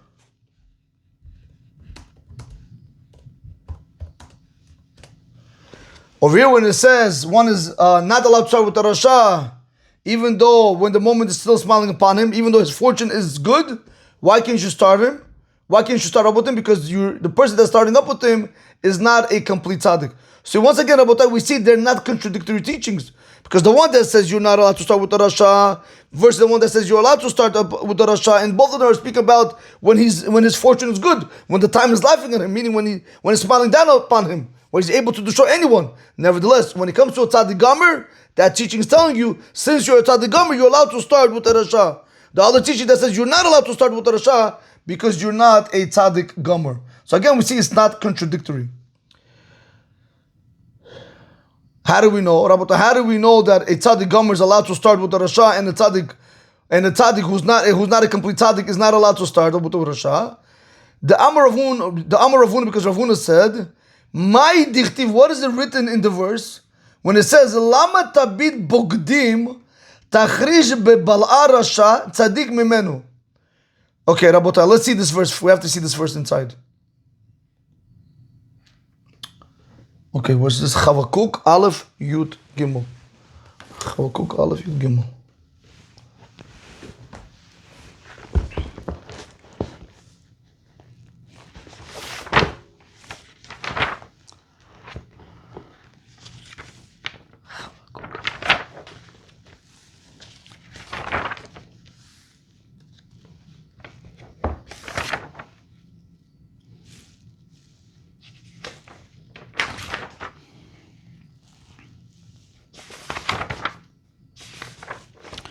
Okay, Rabotai, it's in several mikraot in page Tetvav. So he said like this, Rabotai, Tahor enayim mirot ra v'habit el amal. So he said like this in the Mefarsh. He explains when it says over here Tahor enayim, what does it mean that your eyes are pure? He's speaking to Hashem, your eyes are pure. So he says like this, Halo Hashem Tahor enayim.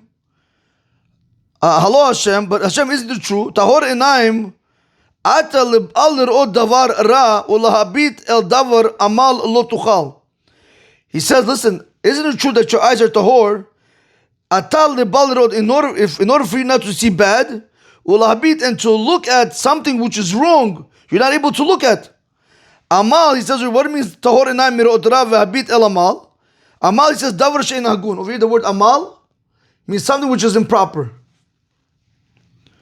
Lama tabit v'lama imkein tabit v'tashgich bebogdim. If your eyes are holy not to look at bad things, so why are you looking and paying attention to people that betray? Why don't you give them control, rulership? Tachrish, and why are you quiet? Why Tachrish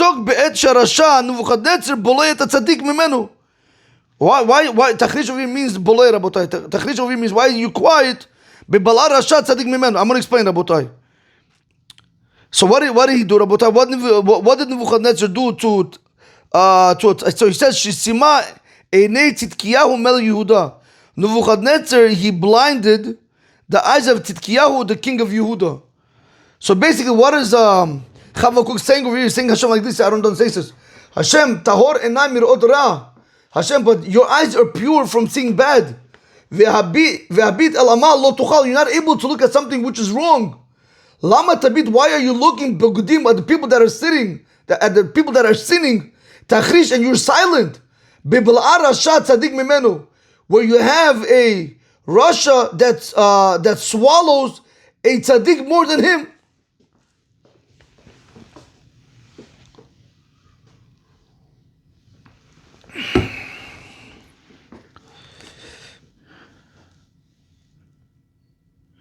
Okay, let's just do this one more time. This is clear. I want to make sure that we get the commentary also good. Tahor enayim, halo Hashem, tahor enayim ata. Hashem, isn't it true that your eyes are pure? Live al lir'o davra, in order not to see anything bad. Ulahabit el davar amal lo tuchal, and you're not able to look at something which is improper. Amal over here, the word means davar she'ein hagun, something which is improper. So lama tabit, if your eyes are so holy from seeing anything bad, why are you looking? So why are you looking at the people and you're supervising the people that sin to give them a lot of rulership? Tachrish, V'tishtogen, why are you quiet? Be'esh harasha Nebuchadnezzar bolei et tzaddik mimenu. At the time when the evil person, the Nebuchadnezzar, is swallowing a tzaddik more than him. Okay, so that is the pasuk. Now, so this is the pasuk, Rabotai. Let's go back over here. So basically, what do we want to see? We want to prove from over here that a tzaddik gomer is able to start up with a rasha. Tzaddik she'enu gomer is not able to start up with a rasha. So that's what we're saying over here. The Ravuna, because Ravuna said, "My dichtiv, what does it mean? Lama tabit bogdim tachrish babala rasha tzaddik mimenu." So Rabotai, we want to focus on this right now. I can say the whole past, but we want to focus really on this. I want to show you something. We want to focus on that. When it says Lama Tabid, Chavukuk is telling Hashem, why are you looking, right? Why are you looking at the people that are sinning, Tachrish, and why are you quiet? By allowing the Rasha Nebuchadnezzar to swallow somebody who's more righteous than him. Right? So give me a question, 1 second.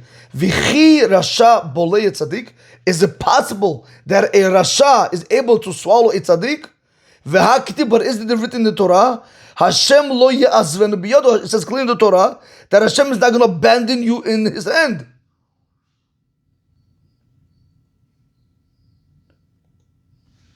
Let's see this verse also, Rabotai. Tehillim Lamed Zayin Lamed Gimel.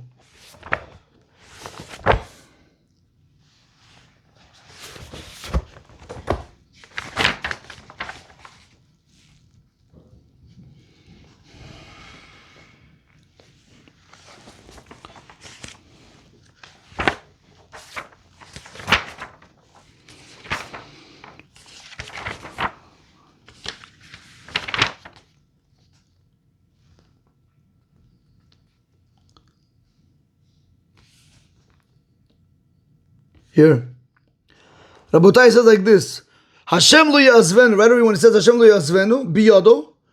He says, the pasuk says, Hashem lo ya'azvenu lahatzadik biyado shel rasha. Hashem is not going to abandon the tzaddik in the hands of the rasha. V'lo yarshe'enu bihishpato. And He's not going to condemn him in judgment.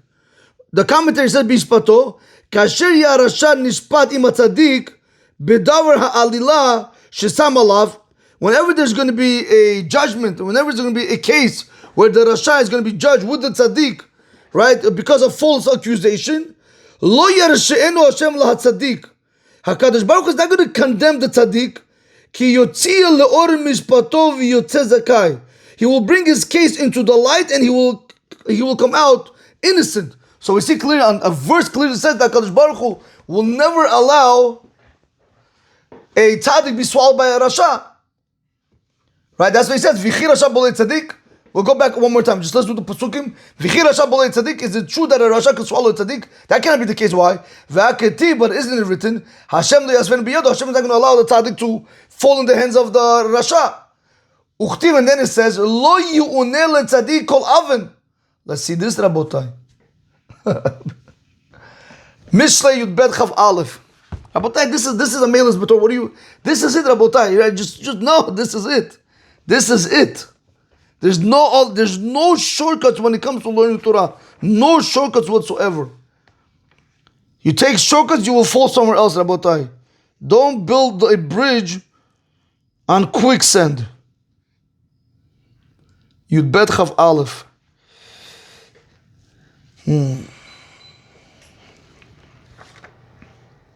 Here. What means lo yu'oneh letzaddik kol aven? So the Mefarsh says here, lo yir'ah. It will not happen. Ein avera mizdamenet lo belid'ad. No avera is going to come by chance to a tzaddik without his knowledge. That's it. Lo yu'oneh letzaddik kol aven. That's what he says. No sin is going to happen to come to a tzaddik without his knowledge.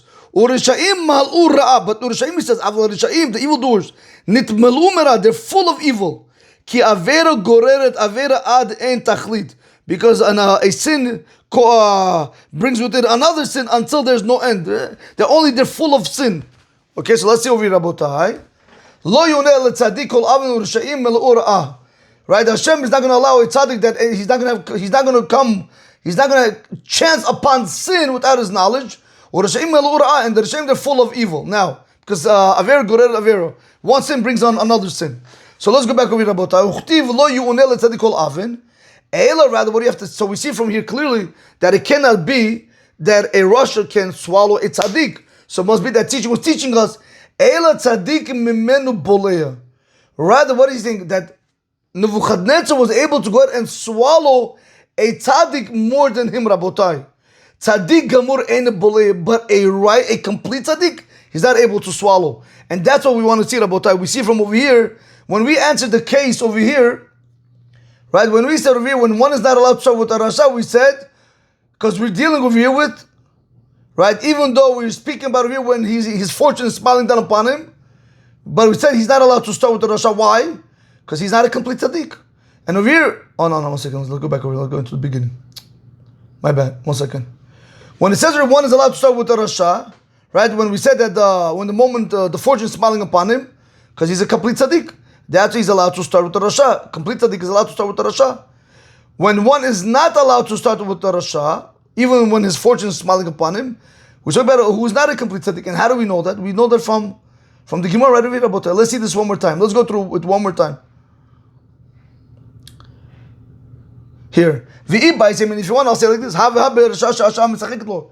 to say like this, both cases are speaking about a situation where by the rasha, where the moment is smiling upon him, where his fortune is smiling upon him.